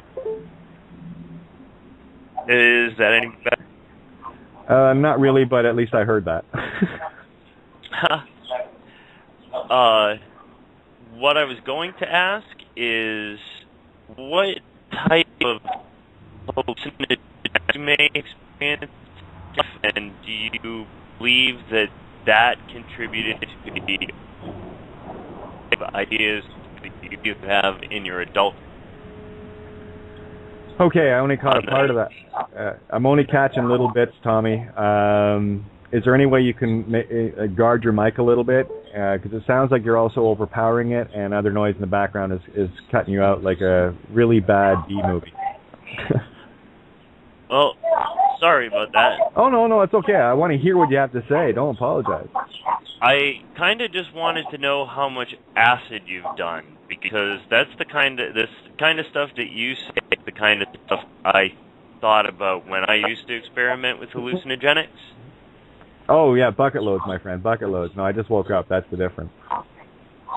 So, you don't think there's a connection between those two things? Oh, well, or do you believe that the hallucinogenics may have been a necessary key on your path to enlightenment? No, not at all. Not at all. Again, some people it is. For me, no. No. This is amazing. I've never seen so many shills come out. I know, isn't it great? All at the same time. It's great. No, keep going, Tommy. I'm loving this. Hey, Kate? Yeah. I've never done any hallucinogenics. Yeah. No, it's okay. Now we're having fun. I'm now thinking, okay, I'm with you. Got it. Oh, no. Okay. No, I'm have fun. This serious. is amazing. It really is. Great. Every so often I got to say, Tom, listen, you can say whatever. It's I'm sorry if you misunderstand me. I don't mean it as a derogatory statement. All right, second chance. Let's go. I have a lot of hippie friends, and this is the kind of stuff that they talk about: wavelengths and alternate universes. And I don't think that think that. Well, Tommy, let's go to basics on this. Okay, let's talk about the ancient shaman who were, figured out ayahuasca and all the rest of it, and what these shamanic gifts were for people, and it was altered states, and there's a whole lot more to this than just that. But to back you up, I'm going to back you up a little bit here. I'm sure there have been people that had that and obviously got into a higher thinking, and were able to maintain that. No, there are some of us that just absolutely just woke up without it, you see. And this is the difference, my friend. This is the difference. So I'm not going to say yay or nay. Whatever floats your boat, and whatever it takes you to anyone to wake up, that's fine. I know what my path was, and I know many of the people that I've walked with, and that certainly wasn't it. We just chose to stand in truth. That's all. I mean, it is a valid question. Yeah, I understand that it could be taken as a trollish, but it's not like I asked you if I could rape your pet unicorn or anything. No. And I wouldn't just get right up in there, grab onto it, and go to town. You're funny, Tommy. Oh man, you know what? They aren't paying you guys enough. They really aren't. So anyway. Sorry, guys. I just had to entertain it a little bit. That was a bit fun, eh? Anyway, so bye, Alexis. Bye, Tommy. And there you have it, folks. A little bit of entertainment tonight on Outside the Box. Definitely. Not like I'm raping your pet unicorn. Not that I'd let you anyway. So, yeah, bring it on. By all means. All I know is when people are calling in with that kind of stuff is, thank you. You're just showing us that we're winning. And I appreciate it. That is the fear porn in the mirror, right? And this is exactly why Tracy jumped all over you, George. So that's just the way it goes. Anybody else want to jump in now? Come on, that was entertaining. This is great. Kate? Yeah. Do you have a pet unicorn? Oh no, not this lifetime. Oh, okay. All right. Yeah, good. I'm glad somebody cares enough to ask. Thank you. Oh yeah, and people wonder why I do this. Okay, well, sometimes you get the entertainment factor. So there you go. I think we have Jim in the call now. Yeah, I've got a comment. I'm sure you do. That's why I opened your mic. Well, I mean, I thanks for playing in, Kate, because I was getting a kick out of it myself. But it's kind of like just like what happened. I think it was today up in I think it was Ohio or Indiana, where they caught the mainstream media acting like they're doing a remote duet on the TV, and you're watching the same cars go by, both of them. They were standing in the same parking lot, like 50 feet away from each other, but they were acting like they were in two different locations. Oh yeah, the satellite broadcast with the same bus going by. And, yeah. I mean, if they're willing to do that, what else are they willing to do? Well, we'll see. Okay, let's have a look at the fun of it. And by the way, I'm doing acid right now, so Oh, good. Tripping out? No, I stuff. I was just going to say I just mainlined some heroin, so we're good here. But no, again, now let's have a look at the Oz factor here, guys, and let's just start calling it what it is. We're in Oz, all right? Are you buying the illusion anymore?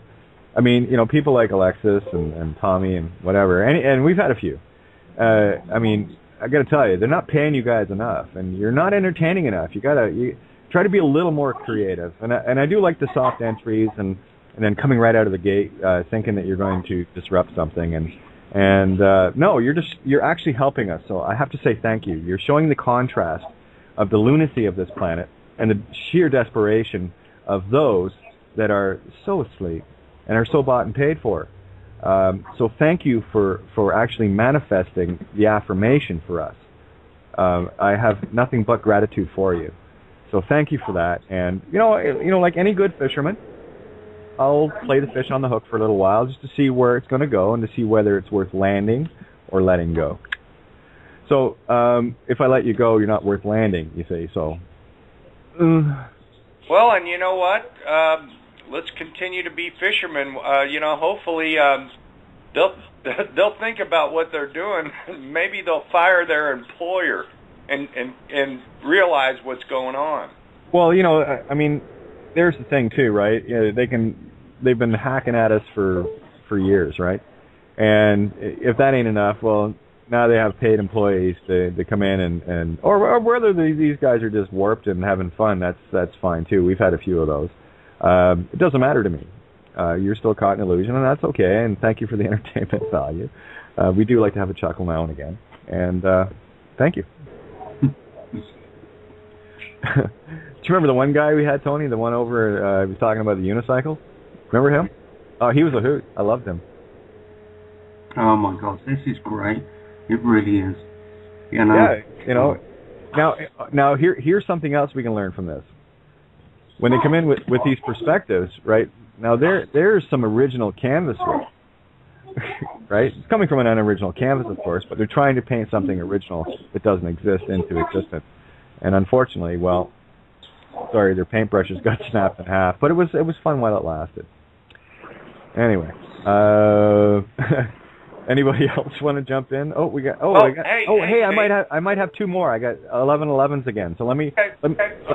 Kate, please let people, if they've got something to say on some of these issues, please let them speak before you bring in another caller. Yeah, sure. Go ahead. Carry on, caller.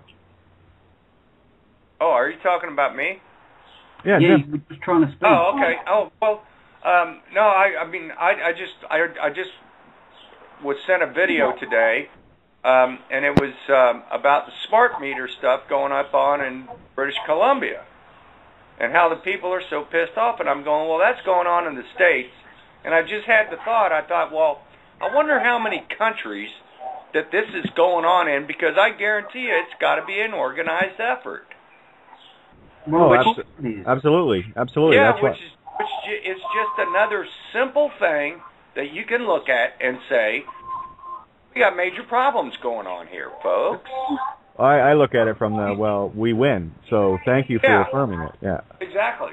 Again, released all this information and warned the public fucking ages ago in the book. That's the point. It's going on. It's the new world order takeover, people. Get it already. You know, it goes back to the fucking Bible and the Quran. Well, but Tony, for the like that called in the trolls, we already know they're so compartmentalized. Those in the government and the NGOs, non-government organizations, we know they're so compartmentalized. They don't know what's going on. So you got to throw tidbits out to them, and maybe they'll look and go, "Oh, I didn't know that." I'm already doing it. I'm in touch with chairmen of NGOs at the moment, and they've already got my materials. I've been working with them for a while, trying to educate people. So that's fine. Oh, what, Tony? You're going to have to quit doing them psychedelic mushrooms, man. I've been doing it for years, mate. I'll tell you what, if this keeps up, we'll just fucking have another go. Yeah, well, here we go. We got, oops, nice big bumblebee just flew by. That was pretty cool. Oh, hello, Kishi. I just caught your Skype there, and sorry, just trying to pay attention to things here, multitasking. Anyway, well, let's see if we have more affirmation on what we're doing, and let's see if we can attract all the trolls and save everyone else the bother. Here we go, or not. Either way. So anyway, I'm going to open up another line. So, well, you called it an area code 111. So, what do you got? Everyone else has spoken but you. So, questions or comments? Hello. Am I live? I don't know. Are you? It's George. George Russell. Mute out. I've been listening in the whole time, guys. Yeah, it's all good, my friend. It's all good. Okay, we got you back. Hang on a sec, George. You got one more. Of course you're live. All right. All right, here we go. Yeah, I mean, I've been listening. You guys are getting a bunch of freaks here. You thought I was weird, eh? Well, no, now you're seeing the contrast. So welcome to the team. Okay, here we go. I'm in the middle of the spectrum now, right? I mean, there's guys to the left of me. Mm-hmm. Oh, there's more to the left of you than you can think of. That's the scary part, but we're sorting that out. All right, now if open up. Let me. Hang on, George. Hang on. Right. I got another line open here for the one that has not. Again, it's the same area code, so if you haven't spoken yet, I call in through Skype. I think that's the 111.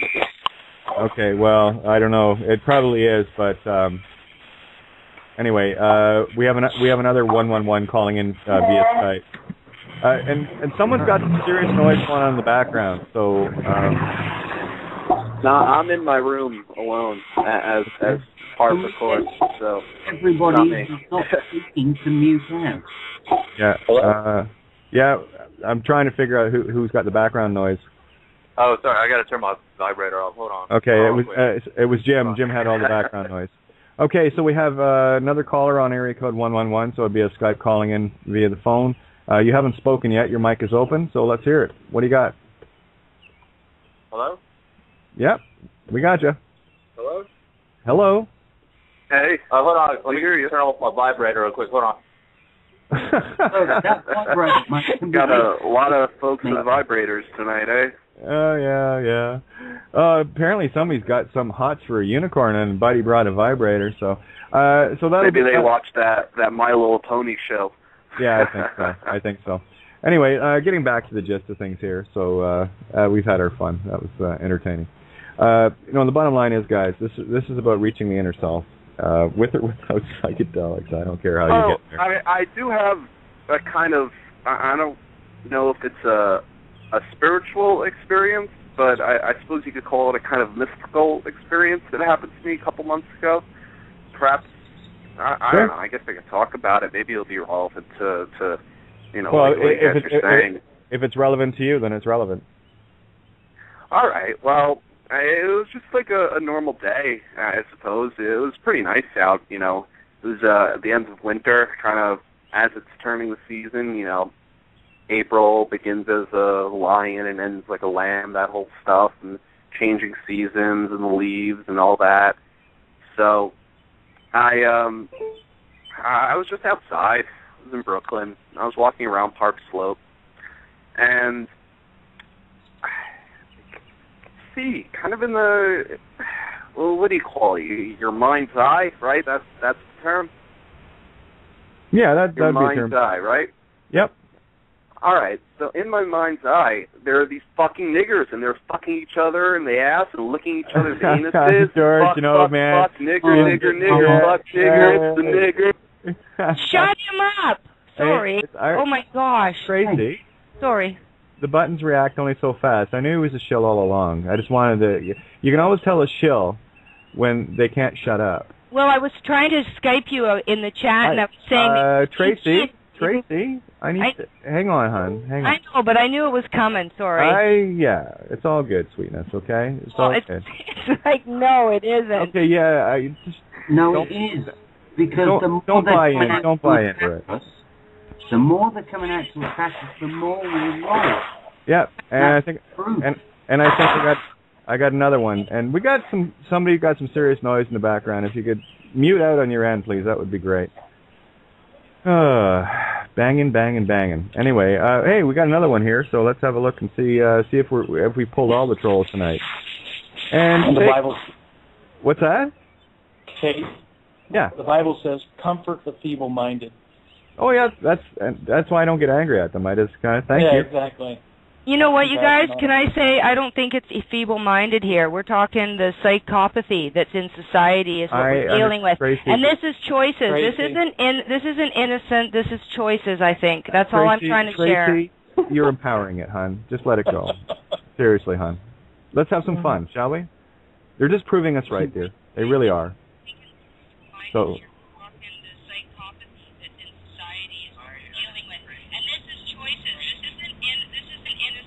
Okay, somebody's got their show on in the background because I could hear Tracy saying the same thing again.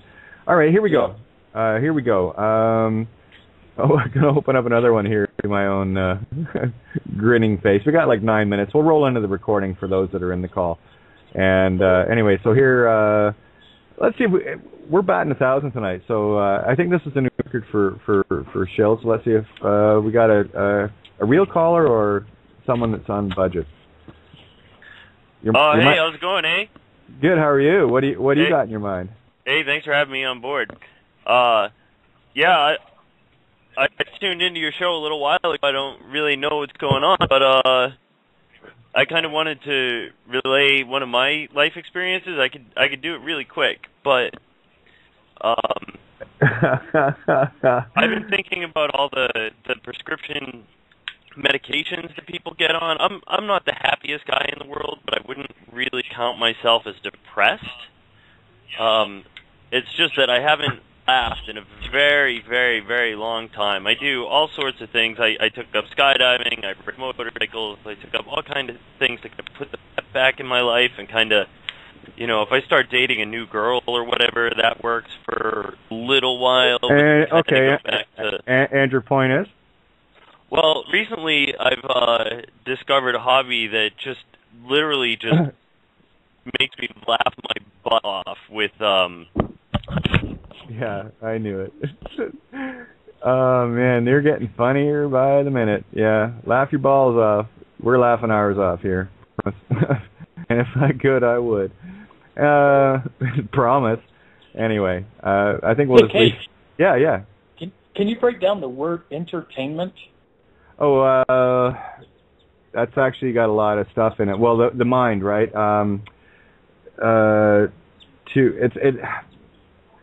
I looked at this one years ago too. I'll have to go back through my notes because that's got a couple of very specific etymologies to it. Basically, what it is. Curious. Yeah, it's about how do you put it? It's mind distraction. Basically, it's a dulling of the mind, right? Yeah. So. Again, that doesn't necessarily apply to comedians because one of the things I love about comedians is they bring truth to such a critical crescendo. That's why we laugh because we see the mirror in it, right? So, Right. But wow, this has been great tonight.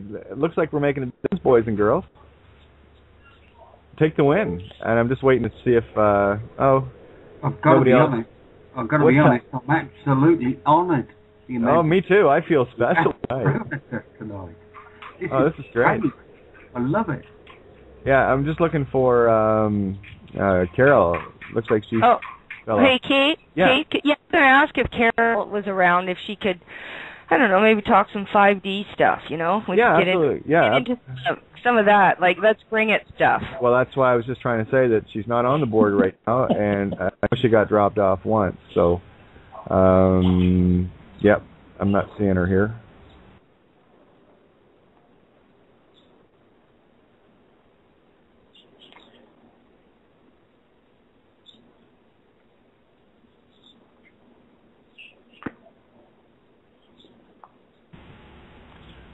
Okay. Are we back? Yep. Excuse me. They're trying everything in the book tonight. I just got zinged. Well, at least I got zinged 5 minutes before the end. They last night, I think, or the night before, was record zinging to roll into the off hour. I'm going to open your mic up again, Jim. It was all the noise in the background is why I moved out. You there, Jim? Somebody's laughing. Okay. For some reason, it's always noisy at Jim's place. Oh, okay. Where do you guys want to go? Look, I just want to point out for a second, we've got 6 minutes of airtime, Kate. Yeah. A hell of a show tonight. Been incredible. Bloody. I mean, I've never experienced the amount of bullshit just come through tonight. Oh, here, I got another one here from John C. Sweet, Director of Operations. Wow, I should probably open that line up, eh? Look, we've got 6 minutes, so if there's anything you want to get across, like thank you, CMR. Yeah, thank you, CMR, indeed, absolutely. Yeah. criticalmassradio.co.uk. Thank you, Paul, Lisa, and Critical Mass for everything that you've done. And I would ask, if you're not talking, please mute on. I hear someone breathing. John C. Sweet, Director of Operations, you're on the call here. What's your story? Yes, thank you. My name is John Sweet. I am the Director of Operations of Customer Service at Blog Talk Radio. And I understand that you're having some issues with some callers tonight.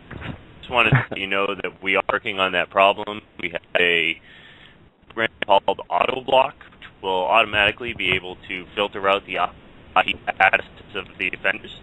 Thank you. And I just wanted to let you know it won't be too long before you'll be rid of these freaks calling up asking you if you're into drugs or saying hunt or those other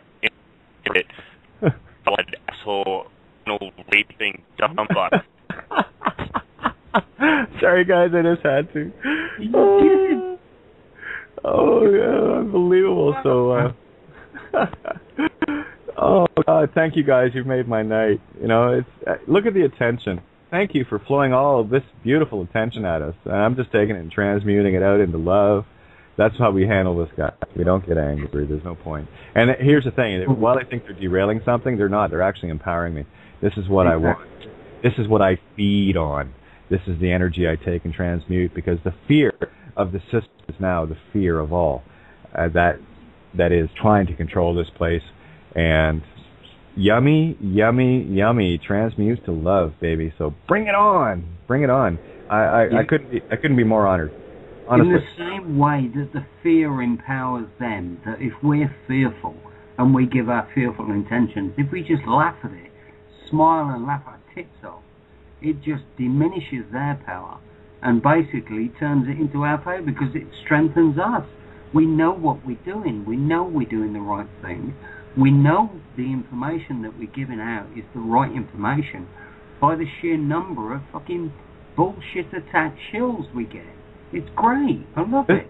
This is a record night. I'm digging this. This is one for the record books, boys and girls. So anyway, and I know anyone that downloads this episode is going to have quite a chuckle. But this is the illustration that I'm talking about. I mean, even early on, with George coming in, whatever his name was, coming in and claiming this whole thing about it was an immediate fear porn punch, and that's exactly what I felt. And as soon as that started, I'll tell you, Tracy, I knew you were gonna tag me, and that's why I opened up the Skype and you had tagged me. So I thought, oh, by all means, I'm bringing She Bear without question. Oh, another contact request. I wonder if they're trying to get a hold of me now. Anyway, we've got 90 seconds, so if anybody wants to get in the call, by all means, please Skype in or call in at area code 661-467-2401. We'll roll this until we get bumped or whatever. Listen, I just want to say, if you don't mind, Kate, listen, last night we had a fucking amazing show, and I'm not kidding. We had some incredible people on talking about energy medicine and various other aspects, oils, nutrients, vitamins. You need to cop that show. If you miss that show, my God, you missed a hell of a lot of information. But anyway, I've made my point, so go back and get last night's show. Awesome stuff. But not to say tonight's not even as good as it's awesome itself. Oh yeah, and Lambertus, no, definitely not addicted to attention. Apparently it seems to show up. I got to tell you, the last place I ever wanted to be or ever expected to be was front row center, because that's exactly where I didn't want to be. Isn't it funny how that works, mirror, mirror? But yeah, absolutely. And take the win, boys and girls. We have them on the run, and the inordinate amount of attention that we're getting is beautiful. And I got to tell you, as soon as I saw the director of operation, I'm thinking, oh, too funny. I mean, that's why I had to let it go. Yeah. Perfect. Yeah. So no, play the hook. Yeah.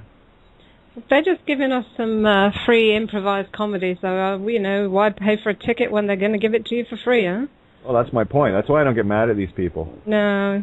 And that's really what this is a perfect contrasting mirror of what I'm trying to get across with fear porn. Right? When you have something attempting to push your buttons, and it's only the ego that's going to react violently or feeling that, and I'm being very specific here, it's a very specific thing. All right? When you can look at this for what it is, it's the victory, staring you in the face. It is the fear manifesting against itself. And like I said, now my whole concept of reality is different, in that I'm taking all of that fear that I'm seeing being projected out there as their fear, and I'm transmuting it. I'm taking it as this. The more fear they're showing is the more light we are. Take the win. Just hold the light. That's all you got to do. Hey, Kate. Yeah. Hey, Kate, the way I hold the light on situations like that, they're not getting the better of me, because I believe in exposure, annihilation via exposure, putting the full light on it right now. Oh yeah. And so I like to say I'm on to you. I'll give them. Yeah. No, without question, Tracy. I know you well enough, and that's why I say it's a very fine line, and I know where your energy comes from. With these guys calling them out, it's my approach. It's the same, but a little different. It's now, and I will say this. There were times that I would normally, zap it. When I speak of carrying a chainsaw, I mean I don't. Hey, you know what? In words. You know what I like about it? What I'll say about it is I've observed how they operate in chat rooms for quite a while, and that just was an example of that they do operate in teams. Right? They operate in teams, and you want to be, you don't want to be taking contact requests from these guys, sure. Oh, absolutely.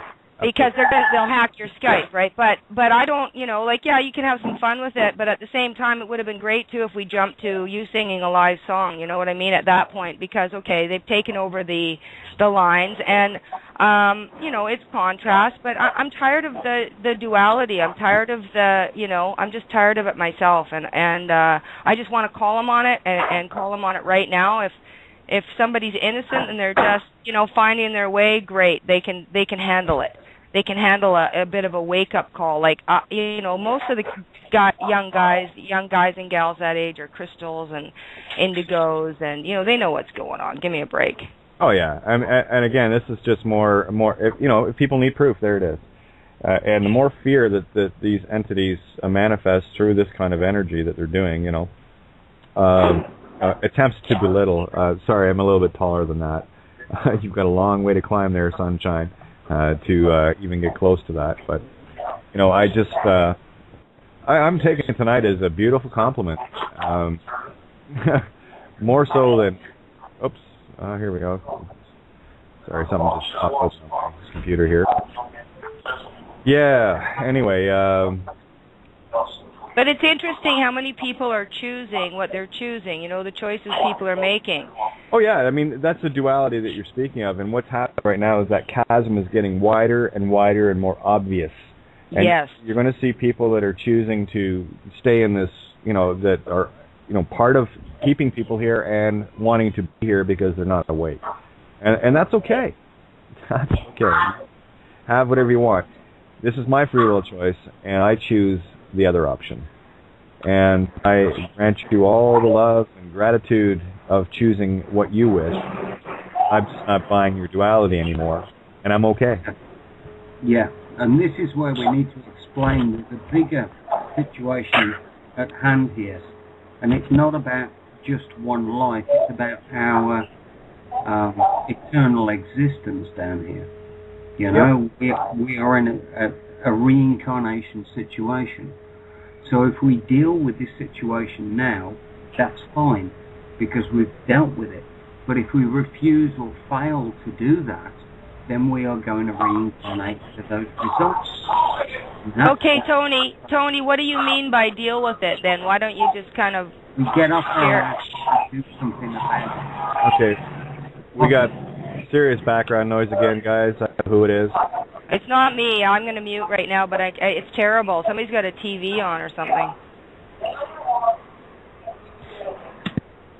All right. Okay, somebody just muted. Thank you.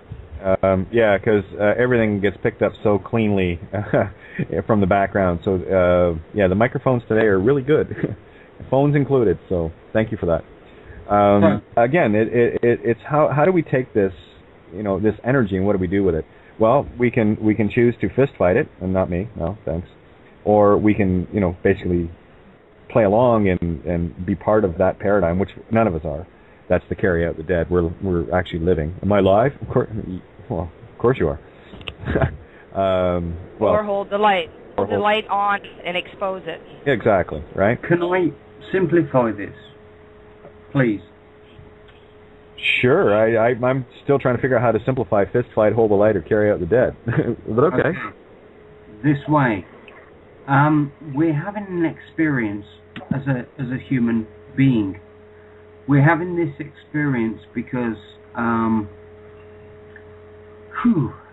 can I put this simply?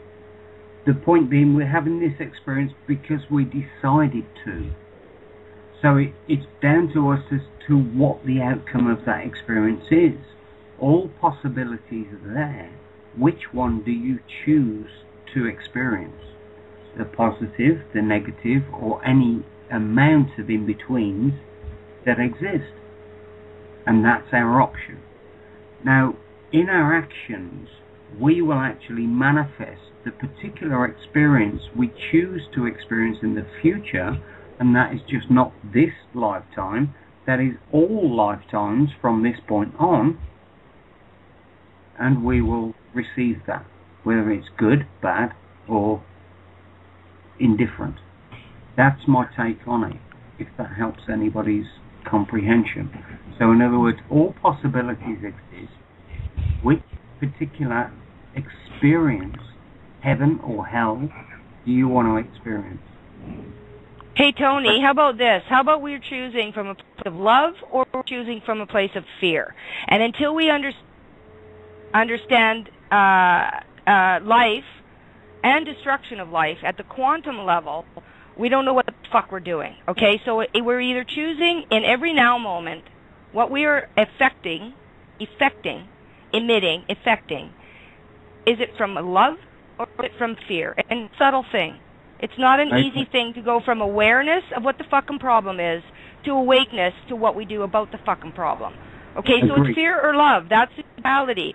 And the resolution is the still point. It's the middle point where we don't just tell other people what they need to do, but we recognize our own shadow and we take responsibility for our own emissions, our own creation, inadvertent or conscious. And that's what we do. We hold the light. We hold our own center. We get into DC current, direct current, and we hold it. We don't worry about what anybody else is doing as long as we are, holding our own. Yeah, okay, I agree with that. All I would say is that, we're trying to help people understand that. That's all I would say. Well, you know what? We actually don't help people, Tony.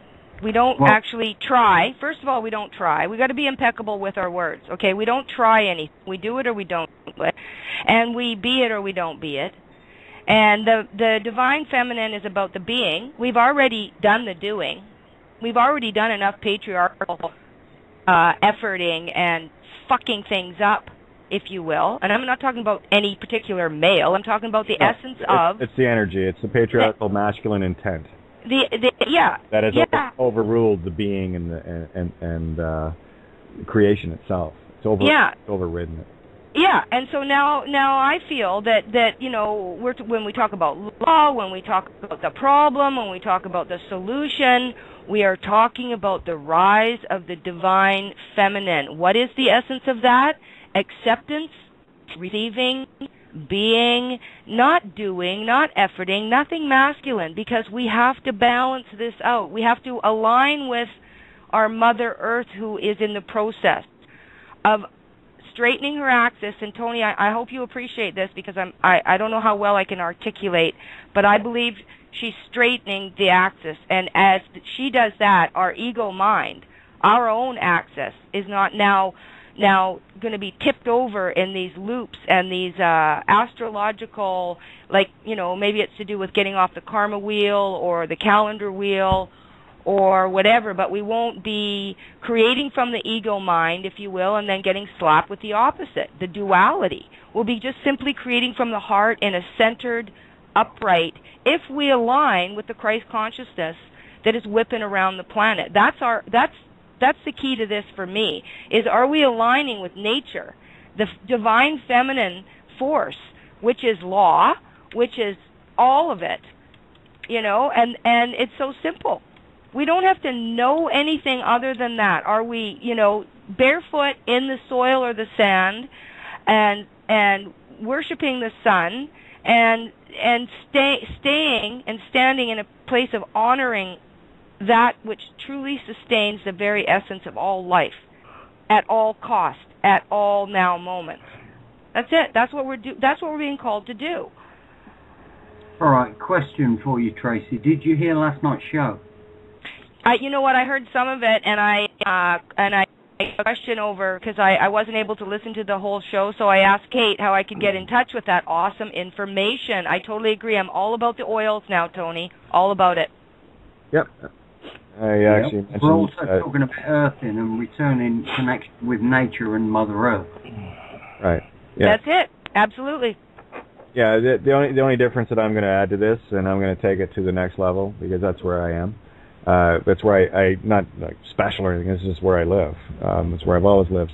And I'm going to go back to painting a junk car in a junkyard to make it look really pretty. Until you get that engine working, i.e. you, I'm talking mind over matter, right, where we're not at effect to matter because matter does not matter at all. This is what I'm getting at. And yeah, absolutely, different levels for different people and whatnot, but I am not changing my position. Sorry, I can't.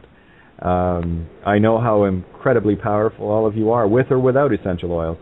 And that's the message I'm conveying. If there's things that are needed in the meantime, if bodies are crippled, then yeah, have some crutches, absolutely. You got to heal the inner self, though. This is about going within. And if there are things that you need, or that are beneficial, absolutely. By all means, you know. I don't have an argument with it. Just don't put petrol in the diesel for stuff, right? Simple. Okay, well, you're still not getting what I'm saying, and that's okay. Don't worry about it. The point is, for me, is very clear, and that's okay. And I don't expect everyone to get it. You know, and many are. I'm very grateful for that. I do get it, but what I'm trying to explain to you is, what I'm trying to articulate is that most people don't, so therefore they need to. Well, there's the thing is I won't brand anyone as most people won't. Again, Tracy, you nailed it with be mindful of the speak, and we have to be very mindful of the utterances. That's your key row. That's your life, spirit, breath that you're putting out there. So I'm not going to sit here and say that most people won't get what I'm saying. I will simply offer that there are many that will not grasp completely what it is I'm saying yet. That's not saying, and I'll also at the same time turn around and say there are very many that do. You know? But Kate, do you think that's actually necessary to actually say that? I don't think it is, because I'm agreeing. You speak general, you speak 6D, and you speak 5D, and you speak, and you speak very general. You have a way. You definitely have a way, a magical way with words and third-party prose. Who's Michael, by the way? He's hanging here. He wants to say something. Michael Cooley, come on in, buddy. It's just me. It's just me. I was listening to everything today, but wasn't that fun? That was fun. Well, we were all listening, but the universe was listening, and it's going to be a painful wake-up for those individuals. Yep. Even worse than our own. Imagine that. Yeah, and again, that's why I only revert back to one emotion if I have to, and it's pity. But again, that's free will choice.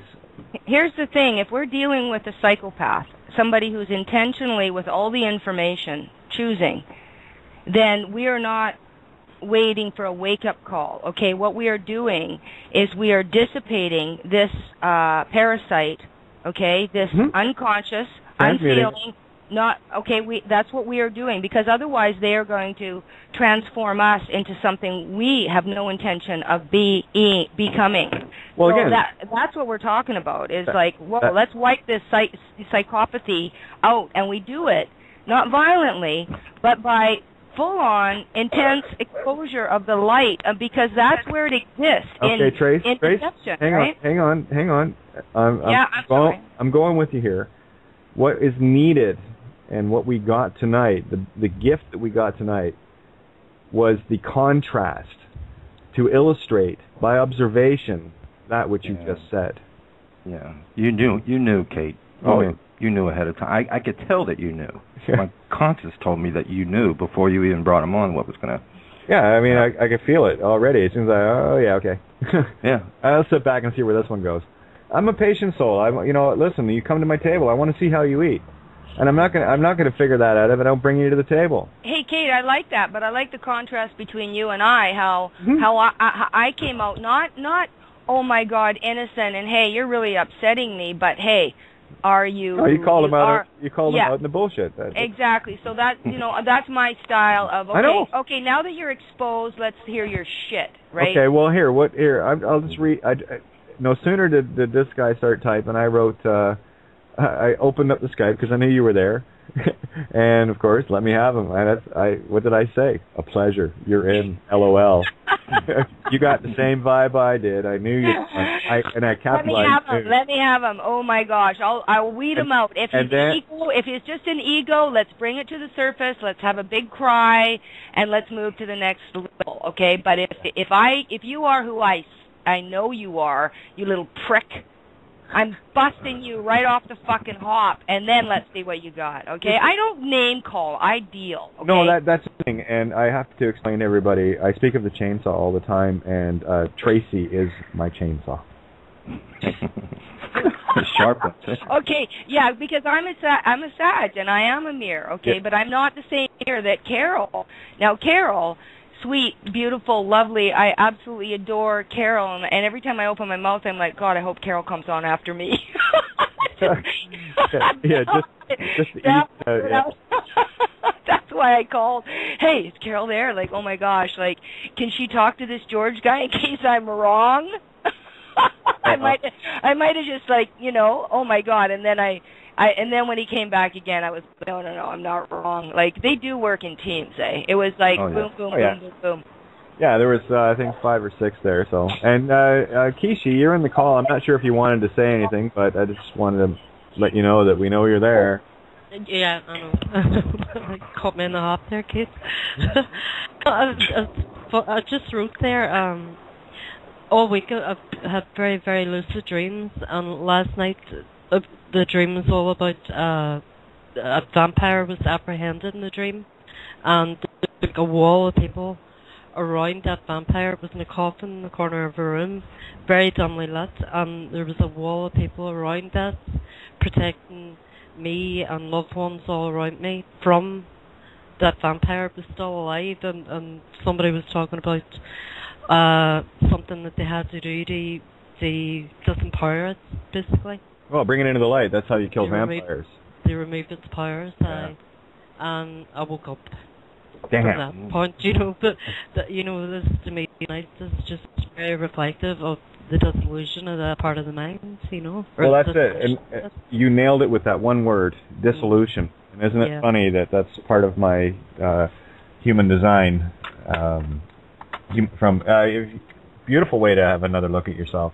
HumanDesignAmerica.com. Take a look and see what your chart's all about. And there's one line in it, the 59-6, and it's a line of dissolution. And that's basically that's why with me it is about dissolving things and transmuting them. So that's why, and I love having Trace the chainsaw. It's funny we're both Sagittarians. I know, but here's you're right on. Okay, cool. But here's the magic of it. You've got this beautiful dissolving energy and this is why I love having you guys around. You bring these people in, and I got to tell you, I know you're out west there, Trace, but I can feel you chomping the bit hardcore. I'm thinking, I wonder where Tracy is, and I checked my Skype. I'm not kidding you, because I knew you'd be tuned in. But long story short, well, listen, Gemini, you guys are both Sag. That's the mayor of Gemini, right? So put those two together, you got yourself some serious firepower. And me, I choose to transmute things a little bit differently. And there was a time that I brought that most vehement of chainsaws. I have a very, very sharp tongue. I'm sure you guys are probably aware of that. No. Not at all, eh? I'm aware of it. Oh yeah, I know. I don't. You've gotten mad at me once or twice, even on the air, but I love you for it. Absolutely, we're passionate, and that's the difference. And it's not about anger; it's about passion and driving that energy up. It's about who we are. Absolutely, and that's too. It's okay to be you, because at the end of the day, who are you? You. Hey, authentic. If it's from the heart, if it's who I am and it's from the heart, I'll call my own fucking ego out, or we call each other's ego out. Okay, our ego is our character personality, but when it's running the show, we got to call it out for each other and on ourselves. Otherwise, we're coming from the heart. It's innate, okay? It's innate in us. We don't need to teach kids how to not bully like my government, local government tried to do. Fuck that. It's innate. We're loving innately. We just got to get the bullshit out of the way. And that's why we want to focus on what we want to bring, not what we're coming out of. Come on. This is where we're at now, right? Yeah, it's like a proverbial bitch slap. Do you mind? I'm trying to love you. Exactly. What is that? Sit still and shut up while I love you? Yeah, pretty much, Yeah. But don't forget to bring your vibrator and your purple unicorn. Yeah, My Little Pony. That's so sick. Oh my god. Well, I gotta say, at least Alexa saved a whole lot of time. She just came right out of the gate with it, and this mousy little $8 an hour. That's the girl that was on the other night, isn't it? Yeah. I recognise her voice. Hey, you guys, I got a good idea. I'd like to see something where all of us contribute a bottom line, one sentence, one short slogan to the bottom line of where we're at. Wouldn't that be cool? Because I just heard I just heard it 2 or 3 times. Sorry, I just had to say that. Kate, you're such a writer, but you know what I mean by a slogan, where many different people have something they say. I have a slogan. I have a couple actually. One that I all the time, and I use it all the time. We do this together. Yes, you know what? I have to say I quote you all the time, and I quote you all the time. I love it. I say it all the time. We do this together. Because I'm connecting people all the time, and like blah blah blah blah blah, and I'm like, hey, we do this together. I love ending there. It's just such a wonderful thing that quote. I love that. So yeah, like that, and what anybody else says, and they like to say a lot. Like I like to say, let's flip the script. Absolutely. We do this together. Mirror, mirror. That's all it is for me. That's what this whole game is. Because here's the thing, one of the things that we have the hardest time, well I'll speak for me on this, is finding that camaraderie with people that are on the same page, that are, wanting to walk shoulder to shoulder. You see, because many of us have found ourselves out in the front lines, looking behind us, and there's nothing and no one for miles. Yeah. Kindred spirits is what you're talking about. Exactly. And what I'm finding now, it goes back to, I'm not sure what's going on with this ebook, but I'm going to put it together myself and just get it out there. But anyway, there's one of the essays is called Choices. And what I outline in that is getting into the neutral center, instead of sailing towards Scylla or Charybdis, Devil in the Deep Blue Sea, get your helm steady as she goes. And one of the things that I brought up was we're all sailing flagships. Mind is ship, okay? We're all sailing our own flagship. And what I brought up in that essay, this was last summer, was I was starting to see all the other flagships, not just ships of the line, that's your carry out the dead types, but I was seeing these other magnificent ships coming into view. And here we are, an armada of love. And that's what we have to be. We have to be our own flagship. None of this ship of the line stuff, okay? Every ship, everyone out there is a flagship, and dare to fly that flag high. That's all. So true. Yeah. Hey, Kate. Yeah. This is Aaron. You mind if I interject? Oh no, Aaron. That's why your line's open. Actually, I should probably open. I should open Jim's line because hopefully it's a bit quieter where he is. Hey, who's that? Is it Aaron? Aaron, yeah. Yeah. Okay. Hi, is that A-R-A or A-R-O? A-A-R-O-N. Okay, cool. Hi. Uh-huh. Hi, Tracy. I love you. You're phenomenal. Oh. Yeah, Aaron is a wonderful, wonderful being, perfect gentleman, and gets his shit out there. Awesome. I haven't, I'm recognizing your voice, but I haven't heard your name before. Nice to meet you. Yeah, I don't call in all the time. I call in once in a blue moon, but I enjoy just listening to Kate. She's a very good presenter. But I knew the guy I knew he was a tool. Okay. I wasn't. I knew he was, but I knew also what he wanted. And what he wanted was he wanted to fight. He wanted a big reaction. And so what I wanted to do is give him a reaction that he was not expecting. Because those if you read the book, if you read about power versus force, you get an understanding that power always overcomes force. Governments, people like that, all they do is they live on a plane of simple force. Everything is by force, everything is by fear, everything is by threat. But when you're operating from a position of power, which Kate is, because Kate just stands in her truth, and nobody has to, if you're out and you're sailing a ship and you see the tower, the lighthouse, nobody has to tell you it's a lighthouse. It's very obvious that it is a lighthouse. But as the Bible also says, the light shone in darkness, and the darkness comprehended it not. You can't shove light into darkness because darkness cannot accept light. Somebody has to be ready for the light before they can actually receive the light. And these beings, I mean, they're not ready. That's why I like the saying, when the student is ready, the teacher will appear. They're not ready. They're still on a very low vibrational level. And as Jesus said when he was on the cross, he says, "Father, forgive them, for they know not what they do." These beings, they're unconscious beings. Hang on, are you saying to not call them on it though, for the sake of the in the now moment? Tracy, I don't tell people what to do.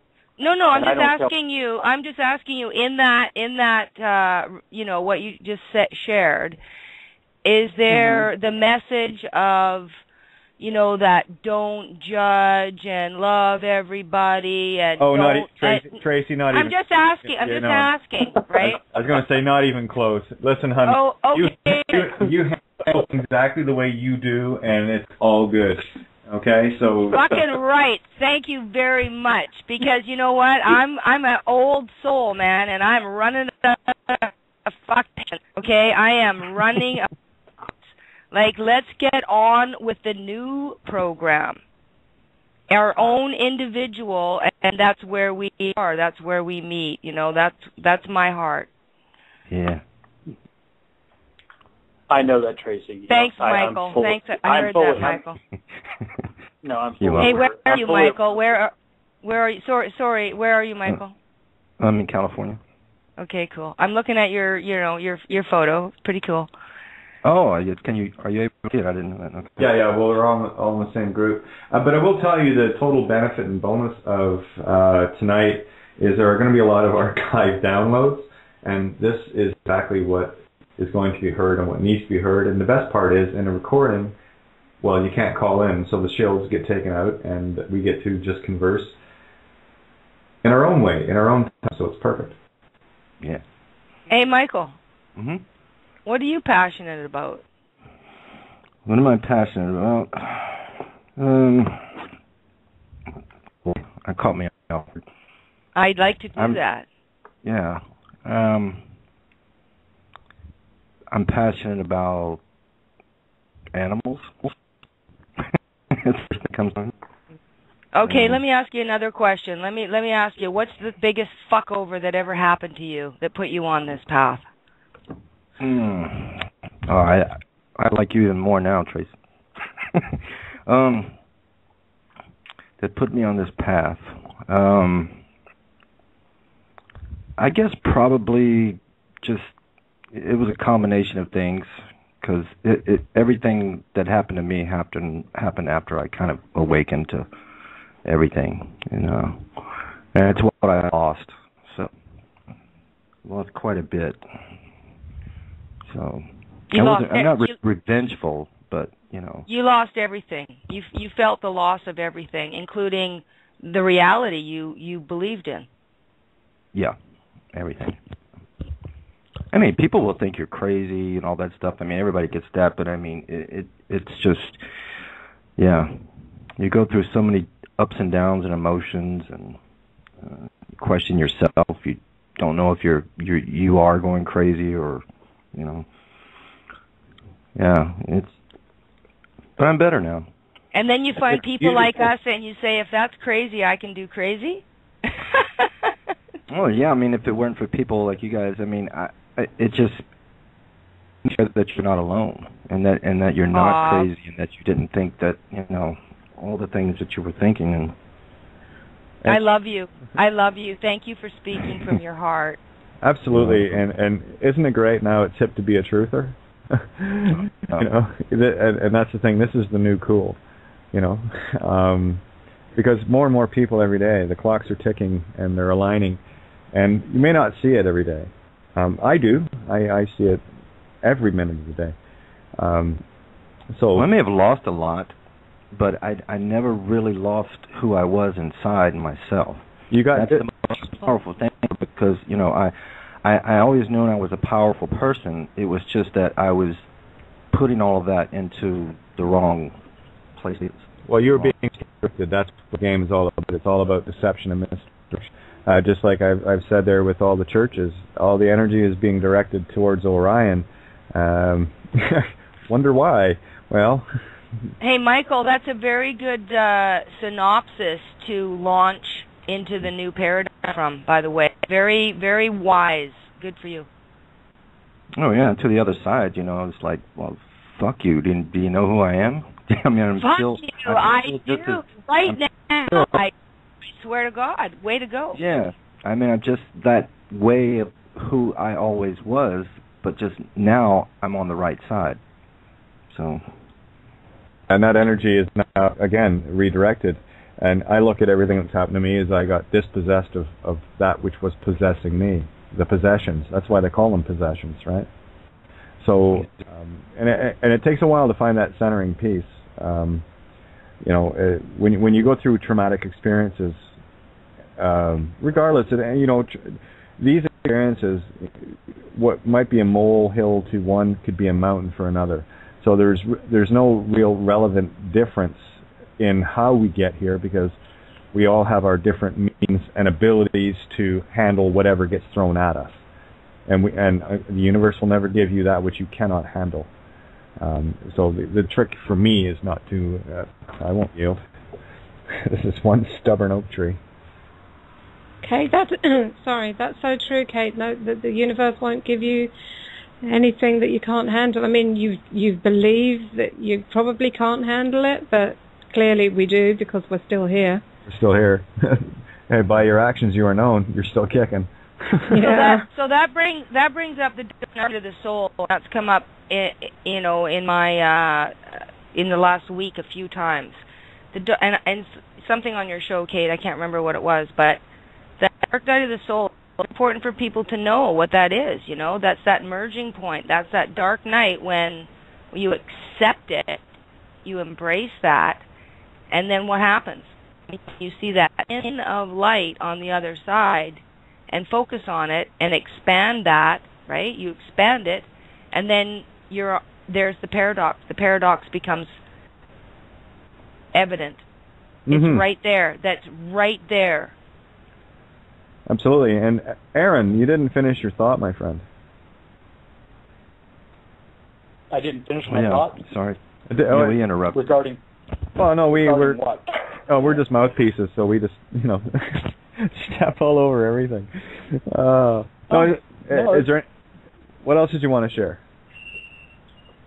Oh no, I was just I just enjoy listening to the conversation. I don't always get to be on these calls live, so I always download them, and I usually listen to them at night. That's part of the reason why I really don't call in more often when you do these open forums.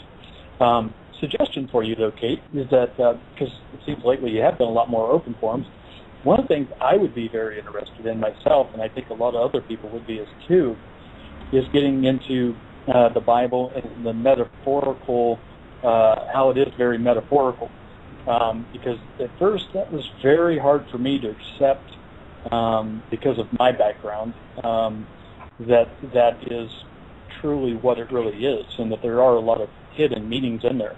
And I'm always interested in knowing, like, what books to read in regards to knowing that. Like, for instance, I like what you do as far as breaking down words, and I've gotten into a little bit of etymology and word history and that type of thing. That type of stuff interests me. Just about every book that's on Santos' site, I've pretty much tried to find it or download it and start reading it, because that's the stuff that we're not taught. Yeah. Have you ever asked the Akashic directly? When you ask the Akashic or source what you desire to know, you ask directly, show me, reveal to me, put it on my path. This is what I desire to know, and then let that go, okay? And then go on about whatever else you're doing. And then all of a sudden the synchronicity, oh my goodness, there it is. Either the direct information or the next step to the information. Hansel and Gretel show up. Don't worry. The breadcrumbs get tossed. Yeah, this is how we're doing it now. We're going direct, DC current. Yeah, that's what I do. I just ask, what don't I know that I don't know? And it comes. That's it. So simple. Yep, you get the downloads. And absolutely, Aaron, that's definitely, well, I guess I know what I'm going to be talking about tomorrow night, because I've been wanting to do this, and before. I used to do it all the time. I mean, I've got countless radio shows on all these things. Hey, Aaron, where are you? Where are you, brother? In my skin. What island? What island? What fictional geographic location? I'm on the geographical location of North America in the quote-unquote Turtle Island. Mexico, which was, the fictional country of Mexico. Okay, let's call it Turtle Island, aren't we, Kate? Aren't we on Turtle Island here? I just call it Gaia now. I don't put anything anywhere. Okay. I thought Gaia was the consciousness, sister. I thought Gaia was the consciousness. Yeah, and I'm a neuron. So where else would I be but in and on consciousness, Gaia? Right on. So Kate, I just brought that up because I just think that a lot of people would gain a lot of benefit from those types of conversations. Yeah, well, you're absolutely I mean, right. yes, I do my own, but I just think that those types of conversations, there's a lot of truth, like you said. I mean, there's a lot of truth in there that people don't know because they're just looking on the surface, and they don't know to go any deeper than that. And it also helps people to be mindful of their speak. And when we speak in the affirmative and when we speak in the negative, we are creating and uncreating at will constantly. Hey, Aaron, you know what we mean by the surface? We mean heard it, rather than we've discovered it or experienced it. So when we each go through an experience, for example, my mother went through experiences that because I was observant, I didn't have to go through. And because I was conscious when I raised my daughter as a single mother, my daughter didn't have to go through some experiences I went through. Is this evolution? Is this what we're doing? It's helping each other take it to the next step that's what you're saying, Kate. Hey, I'm awake. The rest of you don't have to do this fucking bullshit. That's the thing, and I've said that pretty much, is once you discover what your puzzle piece is, all you got to do is hold it. No one else has that piece. You're it. Heard you, Michael. That's why you are the 100th key. What did you hear? I was actually scratching my nose on the microphone, so that's my music. I heard you chuckle, brother. I got a question. Sure. And more for like all of us. But have you guys realized something? And speaking of losing things and being hurt, have you at some point stepped away from it and realized that those people that were involved in your hurt and demise, have you noticed that things have happened to them in their lives? Yeah, very much. I have, and it's eerie, and I tell people now, I say, like, be careful of hurting people, and not just me, you know. And of course, people take that as like, oh yeah, you know, I know, yeah, if I hurt you, then something bad's going to happen to me. But I feel like telling them, no, it will. You know, you don't understand. You know, be careful. Nice observation, but it's not with judgment, okay? Well, again, here, Trace, let me simplify judgment for everybody. Yeah, make it neutral, sister. Make it neutral. This is so very simple.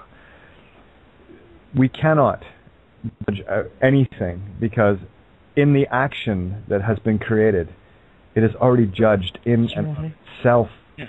There's no court required for anything when an action intent is known. You are guilty or innocent by your own omission or commission of the fact. I don't care. What is, and I leave it there. So those that you know have willfully, in ignorance or otherwise, harmed me, I only apply the golden rule.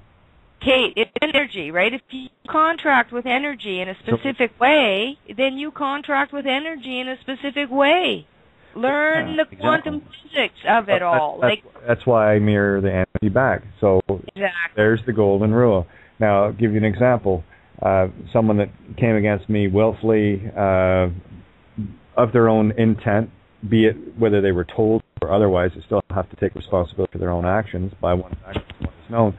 What they have actually done, if they've come and harmed me, they've wished that upon themselves. I cannot judge it. They get to experience that which you do to others, you're doing to yourself, and it will come to pass. Like Michael is absolutely correct, absolutely bang on. Okay, so what's the opposite because it happened of to me. psychopath? What's the opposite of psychopath? Everybody, I'm going to tell you what the answer is, but you probably all know. But please, opposite of psychopath. I'll give you lots of answers on that. Empath. Empath. Psychopaths prey on empaths. The more you feel compassionate, the more the psychopath can manipulate and move into the light. So because humanity, collectively, is innately empathic, okay? The very few, 4%, whatever it is, psychopaths have been able to prey. But something you just said triggered.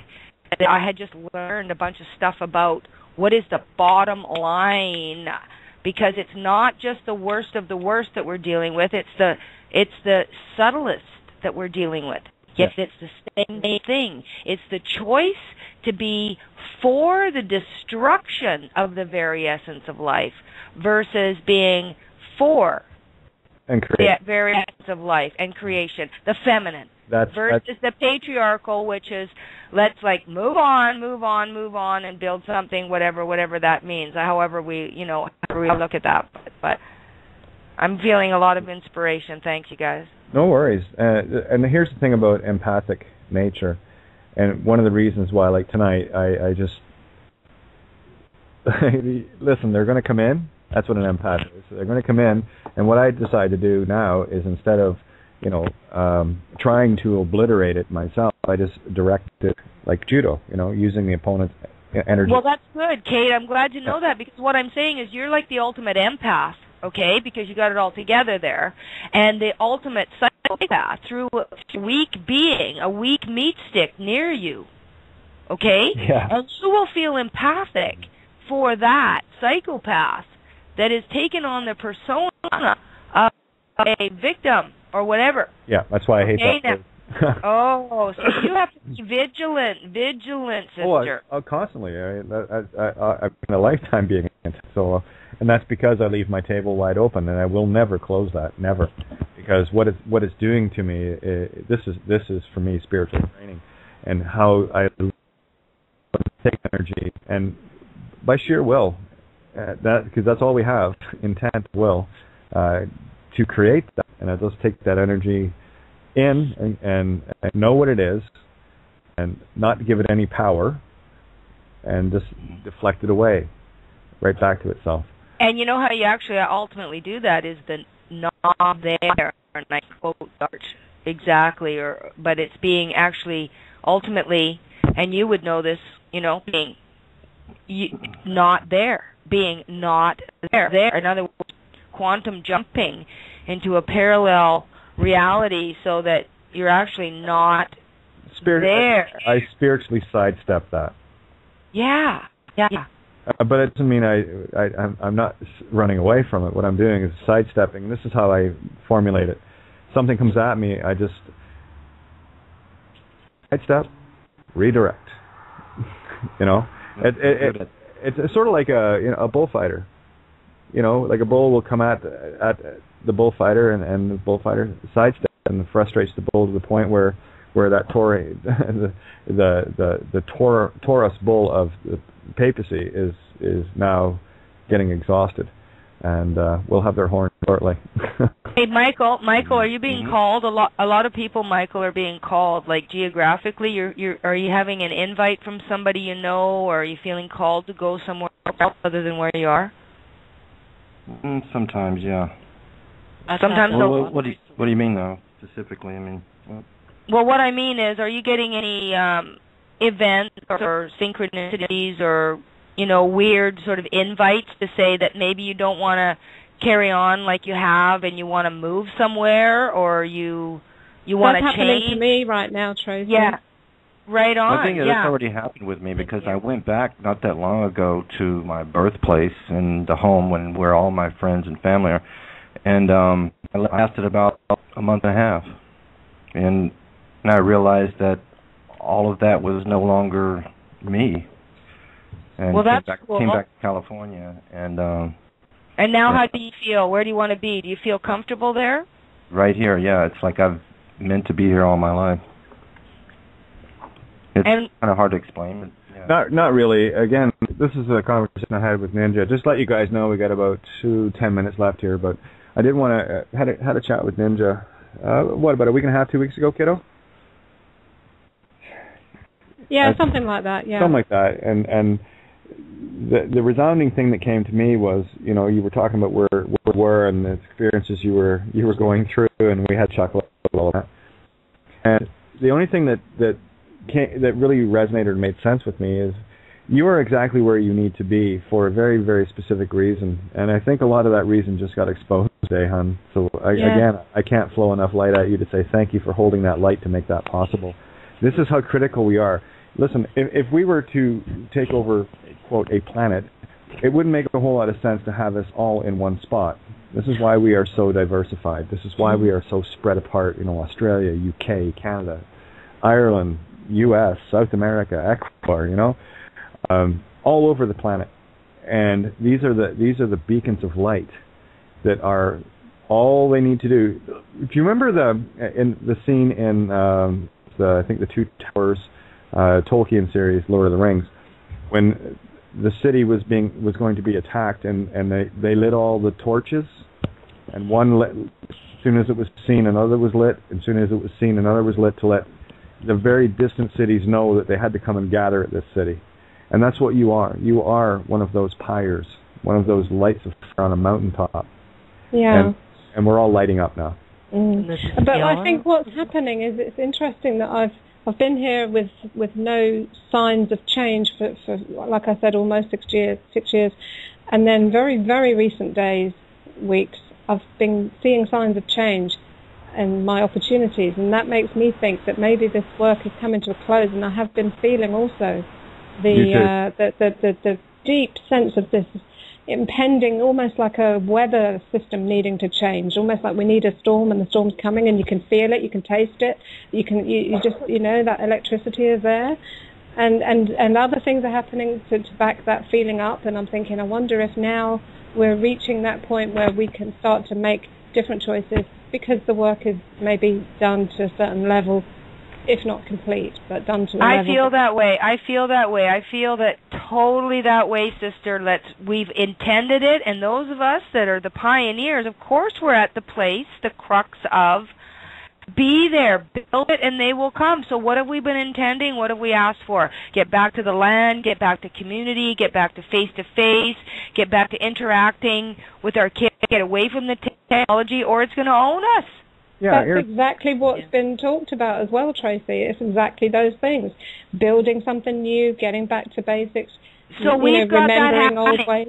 I'm doing it. I'm moving right now from the coast to another province, and we are going to create a culture where we're doing a farm, a cafe, and what I'm saying is I'm aligning with other people that have been doing this for a long time very consciously, and what's happening, if I'm doing it, it means pockets of geographical areas around the globe. People are gathering; they're being called. That's why I was asking, you know, Michael and you know, and Aaron and you, like, where are we being called? Like, I haven't wanted to be around, like, you know, cement and negativity and right angles and all that stuff for a long time. You know, I like nature, I like space. If you're talking about that, yeah, I do feel that calling very much. So I just don't know where it is. So. Okay, but all you have to do is acknowledge the emotion, acknowledge it, even if it feels fair, even if you're not used to change and it feels a little scary. Acknowledge it, accept it, and be with it.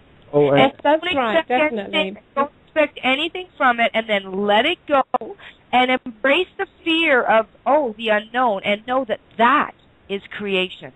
The unknown, the uncertainty is creation, because at that point you're surrendering it to your higher self, and in conjunction with Source, through your heart's intention, you will now bring forth, without effort, without ego, without worry, without pain, without fear, your greatest desire.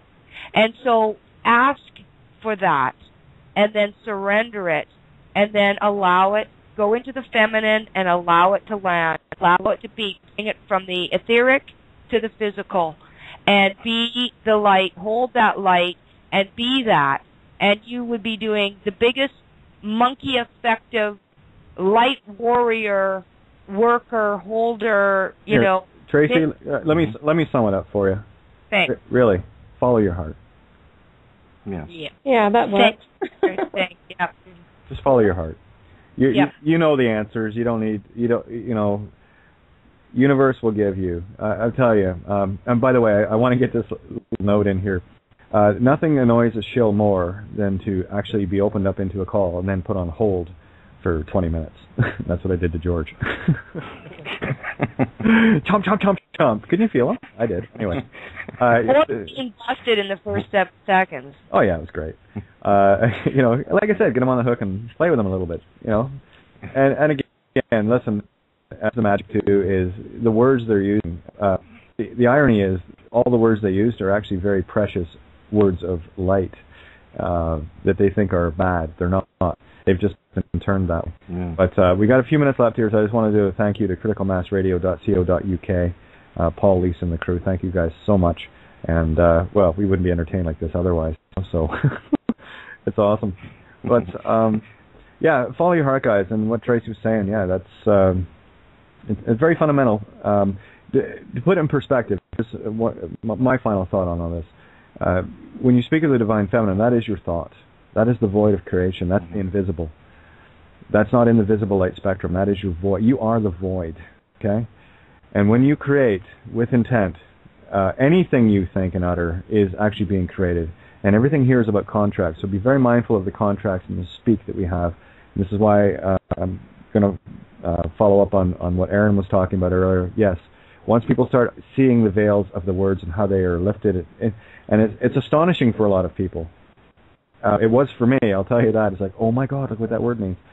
And then when you finally break it down, right down to the letter, everything that these guys were trying to spell was immediately dispelled because they have no idea the mirror effect of what they were saying. And that's what I do. I just mirror everything now.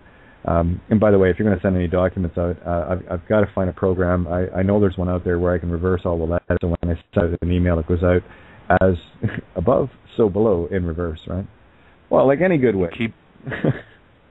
Keep doing what you're doing, Kate. I know you've even mentioned it earlier. You've had thoughts about, continuing or whatever. But it's just proof that, and I'll tell you, that's just a taste today. They're going to come after you. And that's more so. But that's what's fired me up. So absolutely, this is the victory I've been waiting for. Hey, you know what you could do, Kate, is you could have, like 5 or 6 or 8 call like this and do this live and just don't do call-ins, and then we could have a really smooth, conversation. You could change it up. Yeah, absolutely. Again, I'm gonna run another open forum tomorrow night, and why I do them more is because it lets people feel that they can become part of it more, and that's all I've ever wanted. Yes, it's lovely to get guests on and whatnot and cover this and the other. And but you could set that up during the day, couldn't you? The open forum with lovely people like you have right now. You could. Well, again, it's all people have to do is when I post up open forum, just give me a Skype and say bring me in and by all means. Again, I don't plan much. That's my point. I know, of course, it goes with the flow, and that's feminine, and that's what we love about it. And it's all beautiful. Yep. Because I had no idea where tonight was going to go, where it ended up, and that's because. I love that aspect of, just following my heart and seeing where it ends up. And look at that, universe always finishes you off perfectly. So it always responds. Always. So I can't say thank you enough, guys. Hey, thank you guys. This was really fun. Thanks, Michael. Yeah. Thanks everyone. We changed. Thanks, Aaron. Yeah. And it's Kishy Love. Thank you. Yeah. Thank you. Yeah. Same here, all of you. Thanks, Aaron, Tony, Kate. No worries. This is what it's all about. Ninja. Yeah, Ninja. Yeah, thanks everybody. I love all of you. Yeah. Oh, Ninja, there you are. I don't see you here. Hi, thanks. No, she's actually on the board, I believe. Yes. Yes. She called in via Skype. So, anyway, we got. First time I made it work. Yeah, there you go. Well, okay. We got about a minute left. Any last comments, Tony? And because it'll just go and roll off the air, so everything will end at the same time. So, Tony.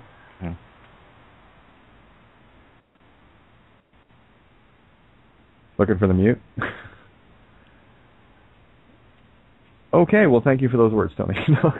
Very inspiring words. Inspiring. Well, that's silence is golden, right? Absolutely. Beautiful. It is, but again, thank you guys, and you're welcome. We do this together. I can't do it without you. That's all. I think that's all I'm asking for. We're here for you. I'm here. And vice versa. Yeah. The death, baby. Shoulder to shoulder. Bring it the fuck on. And that's why I had to be in Guelph. That's the royal family's real aim. And I had to make a judge bow there. How about a Hansel and Gretel breadcrumb for that? Yeah. And that's right. As many as we are strong, you guys. We do it together. Absolutely. United Minds creates a beautiful, beautiful universe. And I think we're all on the same page, so it's all good. So wherever your heart's telling you to go and be, go and be. Yep. We'll be in touch with you guys, hope. And I'm around for anybody want to contact me or... Hey, cool. Let's do that. Okay, right on. Have a good night, Eric. All right, guys. We're going to drop off in about 10 seconds, I think. But, Michael, absolutely. And Aaron, it was a pleasure to have you in tonight. I know you don't call in that often, so it was just great to have you. And, of course, Jim. I don't know if Jim's still there or not. I've got his mic open. Ninja, everybody. Kishi, Tracy, George. Yeah, we love you, George. Even if you don't love yourself. Yeah, we do. And Alexis, you really got to get rid of that hang-up